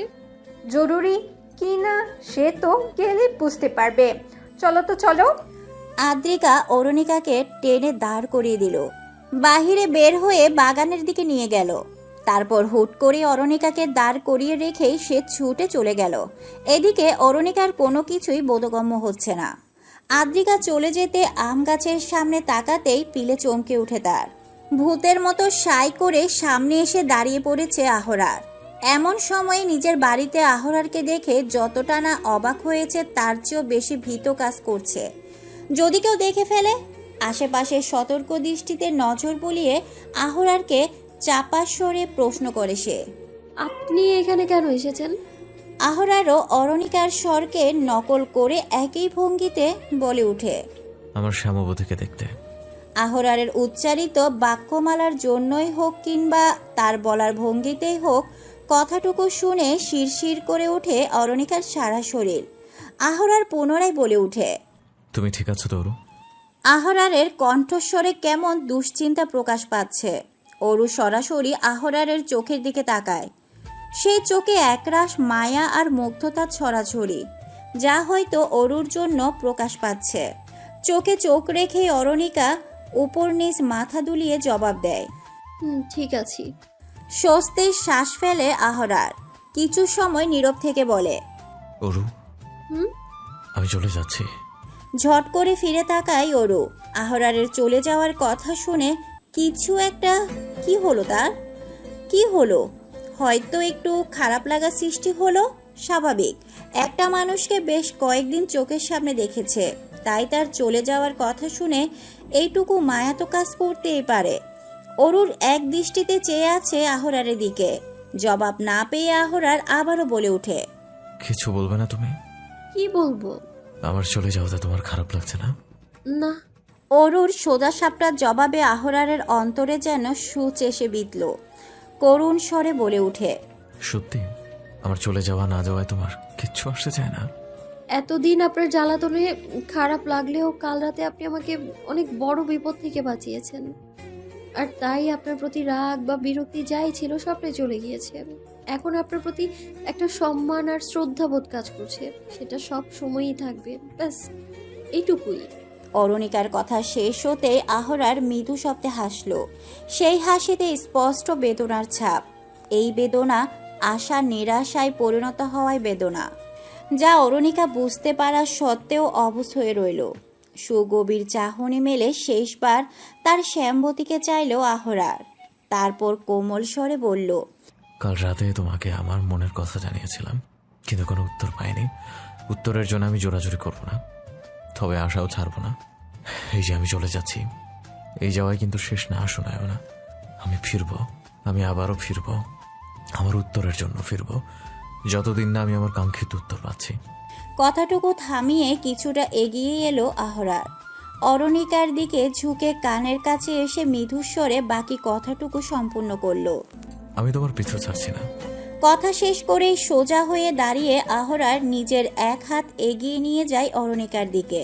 তার হাতে একটা কালো গোলাপ। সেই গোলাপটি অরুর কানের উপর গুজে দেয় পরম যত্নে। পুরোটা সময় অরু নীরব দর্শকের ভূমিকা পালন করে, কোনো কিছুতেই কোনো প্রতিক্রিয়া দেখায় না। আহরার পাশ কাটিয়ে চলে যেতে আবার দাঁড়িয়ে পড়ে, পিছু না তাকিয়েই বলে, সাবধানে থেকে অরু, নিজের যত্ন নিও। তুমি কিন্তু আমার অতি মূল্যবান সম্পদ, যা তোমার কাছে আমানত রেখে গেলাম। এই আমানতের যেন খেয়ানত না হয়। আর এক মুহূর্ত না দাঁড়িয়ে আহরার চলে যায়। পলকের মধ্যে যেন গায়েব হয়ে গেল সে। অরণিকা তখনও ঠাই দাঁড়িয়ে আছে। হয়তো মনের কোনো না কোনো কোণে চিনচিনে ব্যথা অনুভব হচ্ছে, তবে এই অনুভূতির কোনো প্রশ্রয় নেই অরণিকার কাছে। বিশাল আকাশের দিকে মুখ তুলে চেয়ে স্বগতিক্ত করে অরু, আমি নিজের সীমাবদ্ধতা জানি, আর আমার সেটা মনে রাখা উচিত সর্বদা। খানবিলাতে আজ উৎসব মুখর পরিবেশ, চারিদিকে সাজসজ্জার রব। দীর্ঘ ৮ বছর পর বাড়ির মেয়ে বাড়িতে ফিরছে আজ, তাই তাকে ঘিরে কত শত আয়োজন চলছে। খানবাড়ির কর্ত্রী গুলবাহার বেগম, তার 2 ছেলে আফজাল এবং আফতাব, সেই 2 ছেলের বউ ফারজানা এবং তাসফিয়া। বড় ছেলে 4 সন্তান এবং ছোট ছেলের 2 সন্তান নিয়ে এই ভরা সংসার তার। বয়সের ভারে নুয়ে পড়লেও এখনো বাড়িতে তার কর্তৃত্ব বিরাজমান। আজ তার বড় ছেলের ঘরে ছোট নাতনি সুদূর অস্ট্রেলিয়া থেকে ফিরবে। তাই তিনি বিশেষ তদারকিতে ব্যস্ত, যেন সবকিছু তার নাতনির পছন্দ মতো হয়। 8টা বছর মেয়েটা নিজের বাড়িঘর ছেড়ে দূরে পড়েছিল। ওই 8 বছরে তার সব অপ্রাপ্তিগুলো প্রাপ্তিতে পরিণত করতে চান গুলবাহার। রান্নাঘরে বিশাল দরজার সামনে এসে দাঁড়িয়েছেন তিনি। ভেতরে কি রমরম আয়োজন! তাকে দেখতেই তাসফিয়া ছুটে এসে বলেন, এ কি আম্মা, আপনি এখানে? কিছু প্রয়োজন? কষ্ট করে আসলেন কেন? ডেকে পাঠাতেন। না ছোট বউ, আমার কিছু প্রয়োজন নেই, আমি দেখতে আসলাম রান্নাবান্না কদ্দূর। ফারজানা শাড়ির আঁচলে হাত মুছতে মুছতে এগিয়ে এসে জবাব দেন, প্রায় শেষ হয়ে এলো আম্মা, আপনি গিয়ে বরং বিশ্রাম নিন, এখানে কষ্ট করে দাঁড়িয়ে থাকতে হবে না। ফারহাকে আনতে কে গিয়েছে? তাসফিয়া জবাব দেয়, আওয়াজ গিয়েছে আম্মা। কেন, আমি বলেছিলাম ফারহাকে আনতে আরহার যাবে? তাসফিয়ার দিকে তাকিয়ে কড়া স্বরে বলে ওঠেন গুলবাহার, ছোট বউ, তুমি কি ছেলেকে বাক্সবন্দি করে রাখার উদ্দেশ্যে যেতে দাওনি? আমার নাতি হচ্ছে পুরুষ মানুষ, সে চলবে দাপটের সাথে, আর তুমি এক মা, ছেলেকে শুধু লুকিয়ে রাখতে চাও। তাসফিয়া মাথা নিচু করে শাশুড়ির কথা শোনেন, কোনো জবাব দিতে পারছেন না, তাই ফারজানাই জবাব দেন, না আম্মা, তাসফিয়া কিছু করেনি। বন্ধুর বোনের বিয়েতে থাকায় বেশ কয়েকদিন কাজের ঘাটতি পড়ে গেছে, তাই আহ্বারই আয়োজকে যেতে বলেছে। কাজের চাপে আহ্বার যেতে পারল না। বুঝলাম। গুরু গম্ভীর স্বরে জবাব দিয়ে সেখান থেকে প্রস্থান করেন গুলবাহার। খানবাড়ির কর্ত্রী হিসাবে যথেষ্ট ঠাটবাট বজায় রাখার মানুষ তিনি। শিক্ষিত মর্জিত স্বভাবের গুলবাহার তার বুদ্ধি ও বিচক্ষণতা দিয়ে এই পরিবারটিকে এক করে রেখেছেন। বরাবর তাকে সকলেই ভয় করে এসেছে এবং এখনো ভয় করেই চলে। ড্রয়িং রুমে সোফায় বসে বসে গুলবাহার গভীর চিন্তায় মগ্ন। আজ তার বাড়িটা ভরে যাবে, তবে পরিপূর্ণ হবে কি না? বড় নাতিকে ছাড়া কিভাবে তার পরিবার পরিপূর্ণ হবে? কিন্তু মৃত্যুর আগে পুরো পরিবারকে একসাথে দেখার সৌভাগ্য তার হবে কি না তা তিনি জানেন না। চশমাটা খুলে আঁচল দিয়ে চোখ মুছলেন গুলবাহার, আর তার নজরে এলো আহিয়ার। দাদির চোখের পানির আসার কারণ বুঝতে পারে আহিয়া। পাশে বসে গুলবাহারের কাঁধে হাত রেখে প্রশ্ন করে আহিয়া, দাদিজান, আইমান ভাইয়ার কথা ভেবেই কাঁদছো তো? কেঁদো না দাদিজান, দেখবে ভাইয়া একদিন ঠিক ফিরে আসবে। নাতনির পিঠে হাত বুলিয়ে গুলবাহার জবাব দেন, তাই যেন হয় দাদুমণি, তোমার কথাই যেন সত্য হয়। আমার আইমান দাদু ভাই যেন খুব তাড়াতাড়ি ফিরে আসে। বাড়ির গাড়ির হর্নের আওয়াজ কানে আসতেই নিজেকে সামলে উঠে দাঁড়ান গুলবাহার। সেই সাথে আহিও খুশিতে লাফিয়ে উঠে বলে, ফারহা আপু এসে গেছে, হুররে! এই বলে এক ছুটে বাহিরে চলে যায় আহিয়া। ওদিকে রান্নাঘর থেকে ফারজানা তাহমিনও বেরিয়ে আসেন।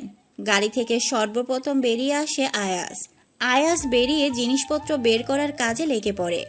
কিছুটা সময় নিয়ে ধীরে ধীরে বের হলো ফারহা। তাকে দেখতেই আহিয়া ফারহা আপু বলতে চিৎকার করে উঠে দৌড়ে গিয়ে ঝাঁপিয়ে পড়ে। ফারহাও হাসতে হাসতে বোনকে জড়িয়ে ধরে।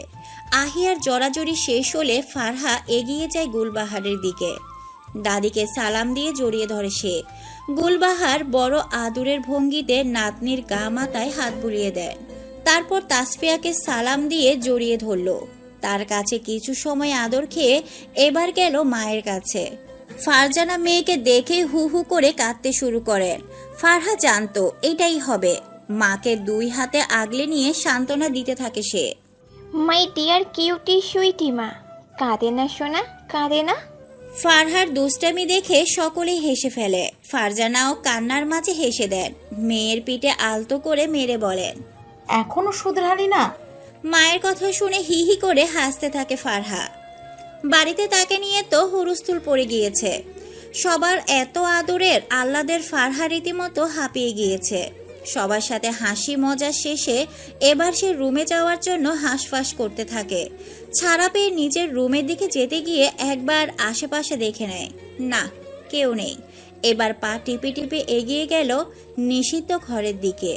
দরজাটা হালকা ঠেলা দিতেই খুলে যায়। ভেতরে উকি ঝুঁকি মেরে দেখে। ঘরটা দেখেই যেন এক অদ্ভুত শান্তি পেল সে। ভিতরে পা বাড়াতে গিয়েও আর বাড়ালো না।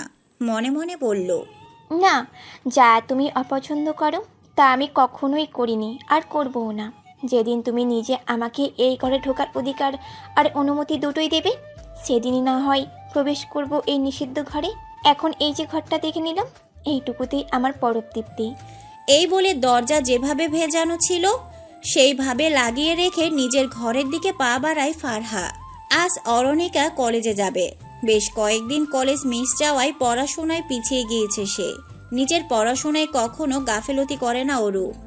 তৈরি হয়ে আদ্রিকাকে সঙ্গে নিয়ে কলেজের উদ্দেশ্যে বেরিয়ে পড়ে। সেদিন রাতে আরজু বেগম অরণিকাকে দেখে অনেক প্রশ্ন করেছিলেন, তবে দায়ান আর আদ্রিকার তাৎক্ষণিক কিছু যুক্তিযুক্ত কথাতে ব্যাপারটা চাপা পড়ে যায়। তবে আরজু বেগম মনে মনে ভাবেন অরু ঠিক নেই, আর তাই তিনি আজ মেয়েকে কলেজে যেতে দিতে রাজি ছিলেন না।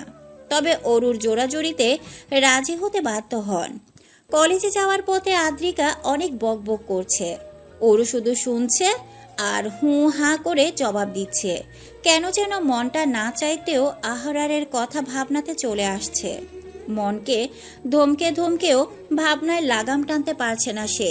হঠাৎ কি মনে হলো, অরুণিকা হুট করে দাঁড়িয়ে পিছু ফিরে তাকায়। আদ্রিকা প্রশ্ন করে, কি হয়েছে বুবু? অরু ভালোভাবে এদিক ওদিক নজর বুলিয়ে সামনে ফিরে দাঁড়ায়। আদ্রিকার হাত ধরে হাঁটতে শুরু করে। আবার আদ্রিকা পুনরায় জিজ্ঞেস করে, বলো না বুবু, কি হয়েছে? না তেমন কিছু না, মনে হলো কেউ পিছু নিচ্ছে।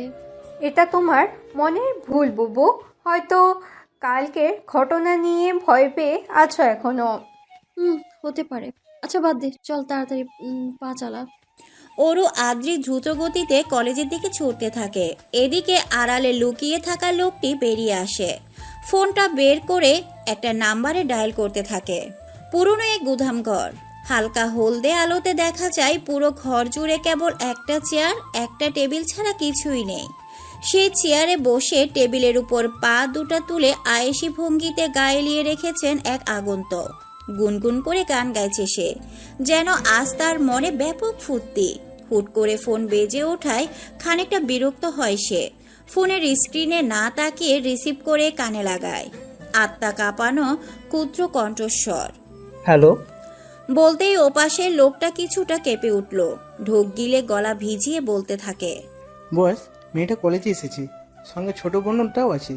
ওপাশ থেকে বক্রহাসির শব্দ ভেসে আসে। তার পরপরই বিদ্রুপের স্বরে জবাব দেয়, তাই নাকি? স্টুডেন্ট? বাহ বাহ, যাই হোক, আপাতত কিছু করার দরকার নেই, কেবল নজর রাখো। ওকে বস। লাইনটা কেটে যেতেই আগন্তুক টেবিলের আঙ্গুল দিয়ে খটখট আওয়াজ তুলতে থাকে। তীক্ষ্ণ দৃষ্টিতে দেখতে থাকে ফোনের স্ক্রিনে ভেসে থাকা অরণিকার ছবিটি। তারপর আপন মনেই বলতে থাকে, আরহার খানের প্রাণ ভ্রমরা বলে কথা, এই মেয়েটিই হবে আমার তুরুপের তাস। তবে ভ্রমররাটা একটু শক্তিশালী হয়ে উঠুক, তারপর ঠিক সময় মতো ওই প্রাণ ভ্রমরা ধরেই টান মারতে হবে। আরহার খান, খুব শীঘ্রই তুমি যন্ত্রণার এক কঠিন অধ্যায় দেখবে, তৈরি থেকো। রাত 10টা। খানবিলাতে রাতের খাবারের আয়োজন চলছে। হরেক রকমের পদের বাহারি আয়োজন। বিশাল বড় ডাইনিং টেবিল ভর্তি হয়ে আছে। তার মধ্যে বেশিরভাগই ফারহার পছন্দের খাবার। গোল টেবিলের শুরুর দিকে কারুকার্য খচিত রাজকীয় সিংহাসনের ন্যায় বিশাল এক চেয়ার। এটি গুলবাহারের জন্য নির্ধারিত। সেই চেয়ারে বেশ দাপটের ভঙ্গিমায় বসে আছেন। চোখে মুখে গাম্ভীর্যতা ফুটিয়ে রেখেছেন। অপেক্ষা করছেন বাকি সদস্যদের জন্য। কিছু সময়ের মধ্যে একে একে সকলে চলে এলেন। বড় ছেলে আফজাল ও ছোট ছেলে আফতাব এসে মুখোমুখি চেয়ারে বসে পড়েন। আয়াস, আহিয়া, ফারহা আগে উপস্থিত ছিল। এবার বাকি আছে শুধু আহরার। সার্ভেন্টরা সকলে খাবার রেডি করা শেষে কিছুটা দূরে রান্নাঘরের দিকে দাঁড়িয়ে আছে। ফারজানা আর তাসফিয়া সকলকে খাবার বেড়ে দেওয়ার উদ্দেশ্যে টেবিলের কাছেই দাঁড়িয়ে আছে। আফতাব খান কিছুটা বিরক্তির স্বরে বলে ওঠেন, কি ব্যাপার, আহরার এখনো আসছে না কেন? গুলবাহার কঠোর স্বরে জবাব দেন, আমার নাতি বেকার বসে থাকে না, সে সারাদিনের ব্যস্ততা সেরে ফিরছে। অবশ্য এটুকু সময় লাগতেই পারে, তাই বিরক্ত হওয়ার কোনো প্রয়োজন নেই। এর মাঝে তাসফিয়া বলে ওঠে, আপনারা শুরু করুন আম্মা, আহরার এখনই চলে আসবে। না ছোট বউ, আমার নাতিকে রেখে খাওয়া দাওয়ার পর্ব শুরু হবে না। তোমার যদি অপেক্ষা করতে কষ্ট হয় তবে তুমি যেতে পারো। খাবার তুলে দেওয়ার মানুষের অভাব নেই এই বাড়িতে। তাসফি আর কিছু বলে না, কারণ সে জানে যদি আর বাড়তি কিছু সে বলে তবে শাশুড়ি রেগে মেগে শেষে না খেয়ে উঠে যাবে। আজ এতগুলো বছর ধরে সংসার করে শাশুড়ির এত এত সেবা করেও তার মন পেল না সে। ভাবতে ভাবতে ভেতর চিরে দীর্ঘশ্বাস বেরিয়ে আসে তার। ওই তো ভাইয়া চলে এসেছে। আহিয়ার কথার সকলের দৃষ্টি যায় সিঁড়ির দিকে। সদ্য গোসল সেরেছে আহরার। সারাদিন অনেক ধকল গেছে। ঘন চুলগুলোতে তখনও পানির ফোঁটা লেপ্টে আছে। সাদা টি শার্ট ও কালো ট্রাউজার তার শুভ্র শরীরে সুন্দরভাবে ফুটে উঠেছে। গালের খোঁচা খোঁচা দাড়ি চিকচিক করছে পানির কারণে। হলদে ফর্সা মুখে এক অন্যরকম দীপ্তি ফুটিয়ে তুলেছে। হাত দিয়ে চুল থেকে পানি ঝাড়তে ঝাড়তে নিচে নামছে সে। সকলে তার দিকে এক ধ্যানে তাকিয়ে আছে। গুলবাহার নিজ মনেই বিড়বিড় করে বলেন, মাশাল্লাহ মাশাল্লাহ, আমার এই রাজপুত্রের মতো নাতির সৌন্দর্যে কারো নজর না লাগুক। ফারহাদ তাকাবে না করেও চোখ চলে যায়। দৃষ্টি ফিরিয়ে নিতে চেয়েও পারে না। পলক্ষীন দৃষ্টিতে দেখতে থাকে সে আহরারকে। হুট করে মনে হলো যেন দম আটকে আসছে তার। চোখ বুঝে নিল সে। বহুদিনের তৃষ্ণা এটুকু দেখাতে কি মিটবে? কিন্তু ওই আগুন ঝরা রূপের দিকে বেশিক্ষণ চেয়ে থাকাও দায়। আহরার এসে বসে পড়ে তার নির্ধারিত চেয়ারে। আর চোখে একবার সেদিকে তাকিয়ে মনে মনে বলতে থাকে ফারহা, কবে তোমার ওই পাশের চেয়ারটাতে বসার অধিকার পাবো আহরার ভাই? আদৌ কি সেই দিন আসবে? সকলের খাওয়া দাওয়া শুরু করতেই গুলবাহার বলে ওঠেন, ফারহা আসার উপলক্ষে একটা অনুষ্ঠানের আয়োজন করতে চাচ্ছি। আফজাল সাহেব বলেন, জি আম্মা জান, কিন্তু কবে? আগামীকাল সন্ধ্যায়। আফতাব সাহেব বলে উঠেন, পরিসর কেমন হবে আম্মা জান? সকল আত্মীয় স্বজন থাকবে নাকি হাতে গোনা কিছু মানুষ? গুলবাহার কিছুটা ক্ষুদ্র স্বরে জবাব দেন, ভারী আশ্চর্যের কথা তোমার আফতাব। আমার আদরের নাতনি এত বছর পর ফিরছে, ধুমধাম আয়োজন হবে। বরাবরই ছোট চিন্তা ভাবনা রয়ে গেল তোমার। গুলবাহার কথাটা ঠিক কোন দিকে খোঁচা মেরে বললেন তা বুঝতে পারলেন আফতাব সাহেব। একবার আর চোখে স্ত্রী তাসফিয়ার দিকে তাকান। হাজও তাকে মায়ের খোঁচা খেতে হয় সে একটা বিষয় নিয়ে। তার মায়ের ভাষ্য মতে যেটা অনেক বড় ভুল ও অন্যায়। আফতাব সাহেব আর কিছু বললেন না। আফজাল সাহেব পরিস্থিতি বুঝতে পেরে প্রসঙ্গ বদলানোর উদ্দেশ্যে বলেন, তাহলে কাদের ইনভাইট করব তার একটা লিস্ট করা দরকার। কি বলিস আফতাব? জি ভাইজান। খাওয়া দাওয়া শেষ করে চল তাহলে লিস্ট করতে বসে। এরই মাঝে গুলবাহার পুনরায় বলে ওঠেন, হ্যাঁ তাই ভালো। শুধু আত্মীয় স্বজন নয়, তোমাদের বন্ধু বান্ধব, বিজনেস পার্টনার, ফ্যামিলি সহ সকলেই যেন ইনভাইটেড হয়। দুই ভাই একসাথে জবাব দেন, জি আম্মা জান। গুলবাহার মনে মনে বলেন, কাল আমার অনেক বড় একটা অ্যানাউন্সমেন্ট আছে। আফজাল সাহেব এবার আহরারের উদ্দেশ্যে বলেন, আহরার বিয়ের অনুষ্ঠান কেমন কাটলো? অনেক ভালো ছিল বড় আব্বু। গ্রামে বিয়ে ভীষণ এনজয় করেছি। কোনো মেয়ের পাল্লায় পরিচিত বাবা? বলতে বলতে হেসে উঠেন আফজাল সাহেব। তার সাথে তাল মিলিয়ে বাকিরাও হাসছেন। আহরার জবাব দেয়, তার বলতে মুখ ঢেকে চলাফেরা করা সত্ত্বেও পিছু পড়েছিল। আর একদিন তো হুট করে সামনেই পড়ে গিয়েছিল। মুখ তখন খোলাই ছিল। সেই মেয়ে আমাকে দেখা মাত্রই ভূত দেখার মতো চমকে ভয়ে পালিয়ে গেল। আর পালানোর সময় চিৎকার করে কি বলছিল জানো? সবার অধীর আগ্রহে জানার জন্য আহরারের দিকে তাকিয়ে আছে। আহরার সবার দিকে একবার নজর বুলিয়ে ঠিক রূপার মতোই অভিনয় করে বলে ওঠে, ও মা গো, জিন, ভূত। আহরারের কথা শুনে সকলের চোখ বড় বড় করে তাকায়। তারপর হো হো করে সকলে অট্টহাসিতে ফেটে পড়ল। আফতাব সাহেব ছেলের পিঠ চাপড়ে বলেন, সেরা সম্বোধন পেয়েছিস এবার। বলতে বলতে তিনিও হাসিতে ফেটে পড়েন। এদিকে তাসফিয়ার ব্যাপারটা ভালো লাগছে না। তার ছেলে কোনো মেয়ের নজরে পড়ুক তা তিনি চান না। মন তো চায় ছেলেকে একেবারে সিন্ধুকে ভরিয়ে রাখতে। আজকাল মেয়েরাও বড্ড ভয়ঙ্কর হয়ে গিয়েছে। ছেলেকে নিয়ে তার বড় ভয়। খানবিলা বেশ জাঁকজমকপূর্ণভাবে সজ্জিত আজ। উৎসব চলছে। বাড়ির মেয়ে বাড়িতে ফেরার উৎসব। বাহিরে মেন রোডে দাঁড়িয়ে এক দৃষ্টিতে বাড়িটার দিকে চেয়ে আছে এক আগন্তুক। হাতে জ্বলন্ত সিগারেট। গভীর দৃষ্টিতে দেখছে সেই বাড়িটাকে, আর কিছু সময় পর পর সিগারেট মুখে লাগিয়েই টানছে। তারপর ধীরে ধীরে ধোঁয়া ছেড়ে দিচ্ছে বাতাসে। সেই ধোঁয়াতে ধোঁয়াময় হয়ে যাচ্ছে চারপাশ। হুট করে সেদিকে তাকিয়ে আপন মনে বলতে থাকে, ঠিক এভাবেই ধোঁয়ায় বিলীন হয়ে গিয়েছে আমার জীবনটা। খুঁজে পাচ্ছি না যে কিছুই, সবটাই ঝাপসা। পরপর আরো দুবার টান দিয়ে সিগারেটের শেষ অংশটুকু মাটিতে ফেলে পা দিয়ে পিষে দিল। তারপর পুনরায় বাড়িটির দিকে চেয়ে বলতে থাকে, বাড়িতে উৎসব, সকলেই উপস্থিত, কিন্তু অনুপস্থিত মানুষটাকে নিয়ে কি করো? কোনো মাথা ব্যথা থাকবে? বাহ! তাচ্ছিল্যের হাসি হাসলো সেই শব্দ করে। মনের ভিতরে চেপে রাখা অব্যক্ত কিছু কষ্ট নিয়ে ধীরে ধীরে প্রস্থান করলো সেখান থেকে। ছেলের ছবি সামনে নিয়ে সামনে চোখে জল ফেলে যাচ্ছেন ফারজানা। তাসফিয়া তাকে ডাকতে এলে এইভাবে কাঁদতে দেখে দ্রুত পায়ে ছুটে আসে।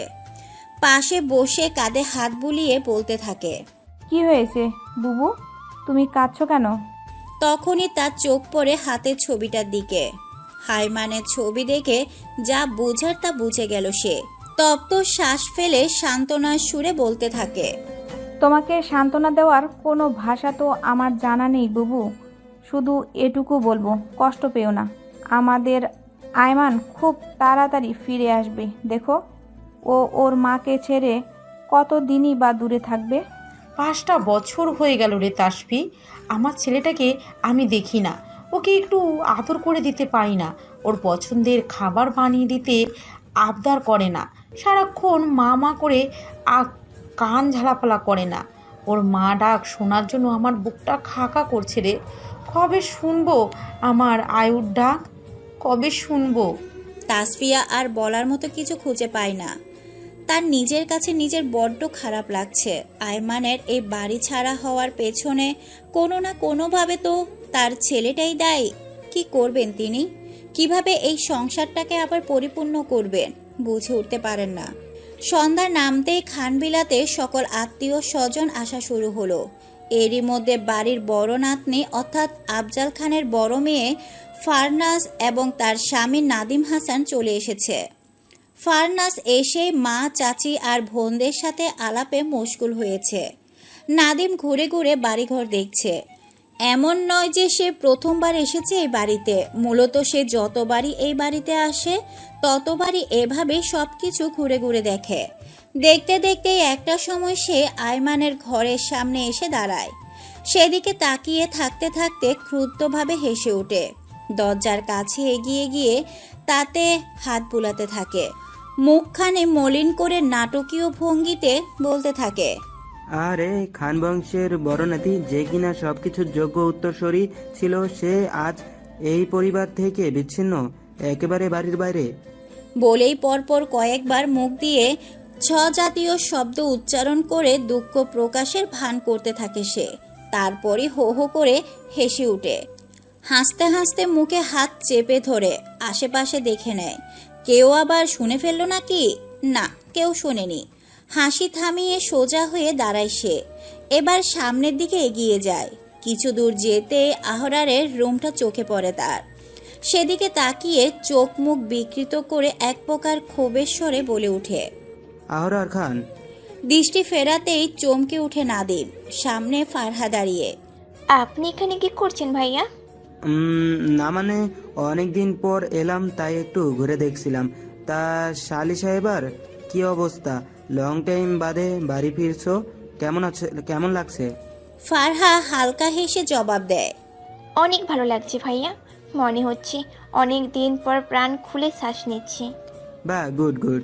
ঠিক আছে, এনজয় করো। আমি বরং নিচে যাই, সবার সাথে একটু সময় কাটাই। ঠিক আছে ভাইয়া। নাদিম চলে যায়। ফারহা কেমন সন্দেহের দৃষ্টিতে নাদিমের চলে যাওয়া দেখল, কারণ সে স্পষ্ট নাদিমের চোখে মুখে বিরক্তি দেখেছে, যা আহরারের ঘরের দিকে তাকিয়ে প্রকাশ করছিল। কিন্তু কেন? কোনো কিছুই ফারহার বোধগম্য হয় না। খাওয়া দাওয়া শেষে সকলে যার যার মতো গল্প আড্ডায় ব্যস্ত হয়ে পড়ল। ফারহা তার সমবয়সী কাজিন, বোন আর বান্ধবীদের সাথে গল্প করছে। তাদের মধ্যে একজন বলে ওঠে, এই ফারহা, তোর সেই কাজিন ভাইটা কই রে, রূপের বাহার? ফারহা চোখ রাঙিয়ে জবাব দেয়, এই একদম নজর দিবি না। যা দেখতে না, অমন পাগল করা রূপ নিয়ে চললে নজর না গিয়ে উপায় আছে, কিন্তু সহজে তো দেখাই পাওয়া যায় না তার। পাশ থেকে আরও একজন বলে ওঠে, আরে রাখ এখনই সেই কথা। ফারহা বল, তোর বিয়েতে দাওয়াত কবে দিচ্ছিস? ফারহা একটু লজ্জা পায়, হালকা স্বরে জবাব দেয়, ফ্যামিলি যখন চাইবে। সিরিয়াসলি? তুই এত আপগ্রেডেড হয়েও কেমন ব্যাকডেটের মতো কথা বলছিস? ফ্যামিলি যখন চাইবে? তোর নিজস্ব কোনো চয়েস নেই? চয়েসের কথা শুনে ফারহা একবার আশেপাশে তাকালো। আহরার এই ত্রিসীমানায় নেই, না থাকারই কথা। সে এসব মানুষজন বরাবরই এড়িয়ে চলে, আজও তার ব্যতিক্রম নয়। কি রে, চুপ করে আছিস কেন? আছে নাকি কোনো চয়েস, বল। ফারহা কিছু বলতে যাবে, তার আগেই গুলবাহারের গুরু গম্ভীর কণ্ঠস্বর শোনা গেল। সকলে আড্ডা হই হুল্লো বন্ধ হয়ে গেল। পিনপতন নীরবতায় সবার মনোযোগ এখন গুলবাহারের দিকে। সকলে মনোযোগ আকর্ষণ করার পর গুলবাহার বলে ওঠেন, খান বাড়িতে আজ আত্মীয় স্বজন সহ গণ্যমান্য অনেক ব্যক্তিবর্গ উপস্থিত রয়েছেন, তাই এখনই উপযুক্ত সময় কিছু কথা বলার। কথাটুকু শেষ করে গুলবাহার ফারহাকে ডাকেন, ফারহা দাদুমণি, এদিকে আসো তো। ফারহা এগিয়ে আসতেই গুলবাহার তাকে এক হাতে আগলে নিয়ে সবার উদ্দেশ্যে আবারও বলে ওঠেন, এই আমার এক আদরের নাতি যে 8 বছর পর আমাদের কাছে ফিরেছে, তা তো আপনারা সবাই জানেন। মেয়ে বড় হলে পরিবারের মানুষদের সবচেয়ে বেশি চিন্তা যা থাকে তা হলো মেয়েকে ভালো পরিবার ও ভদ্র ছেলে দেখে বিয়ে দেওয়া। আপনাদের মধ্যে অনেকেই আমার নাতনির জন্য বিবাহের প্রস্তাব দিয়েছেন। নিঃসন্দেহে সব কয়টা প্রস্তাবই উত্তম ছিল, তবে আমি কাউকে জবাব দেইনি। তাই এখন সবার উদ্দেশ্যে বলছি, আমি আমার নাতনি ফারহার বিয়ে ঠিক করে রেখেছি। ফারহাকে আমি আর দূরে যেতে দিতে চাই না, তাকে এই বাড়িতে নিজের কাছে রেখে দিতে চাই। আর তাই আমি ফারহা দাদুমণির বিয়ে দিতে চাই আমার আরেক আদরের নাতি, আমাদের বংশের তাজ আরহার দাদু ভাইয়ের সাথে। গুলবাহারের কথা শুনে সকলেই হতবম্ব। ফারহা স্তব্ধ হয়ে দাদির দিকে তাকিয়ে আছে। সে ঠিক শুনেছে তো? তার মনের কোণে লুকিয়ে থাকা সুপ্ত ইচ্ছে এভাবে পূরণ হয়ে যাবে ভাবতে পারছে না, কোনো প্রতিক্রিয়া দেখাতে পারছে না। সে স্থির হয়ে দাঁড়িয়ে থাকে দাদির পাশে।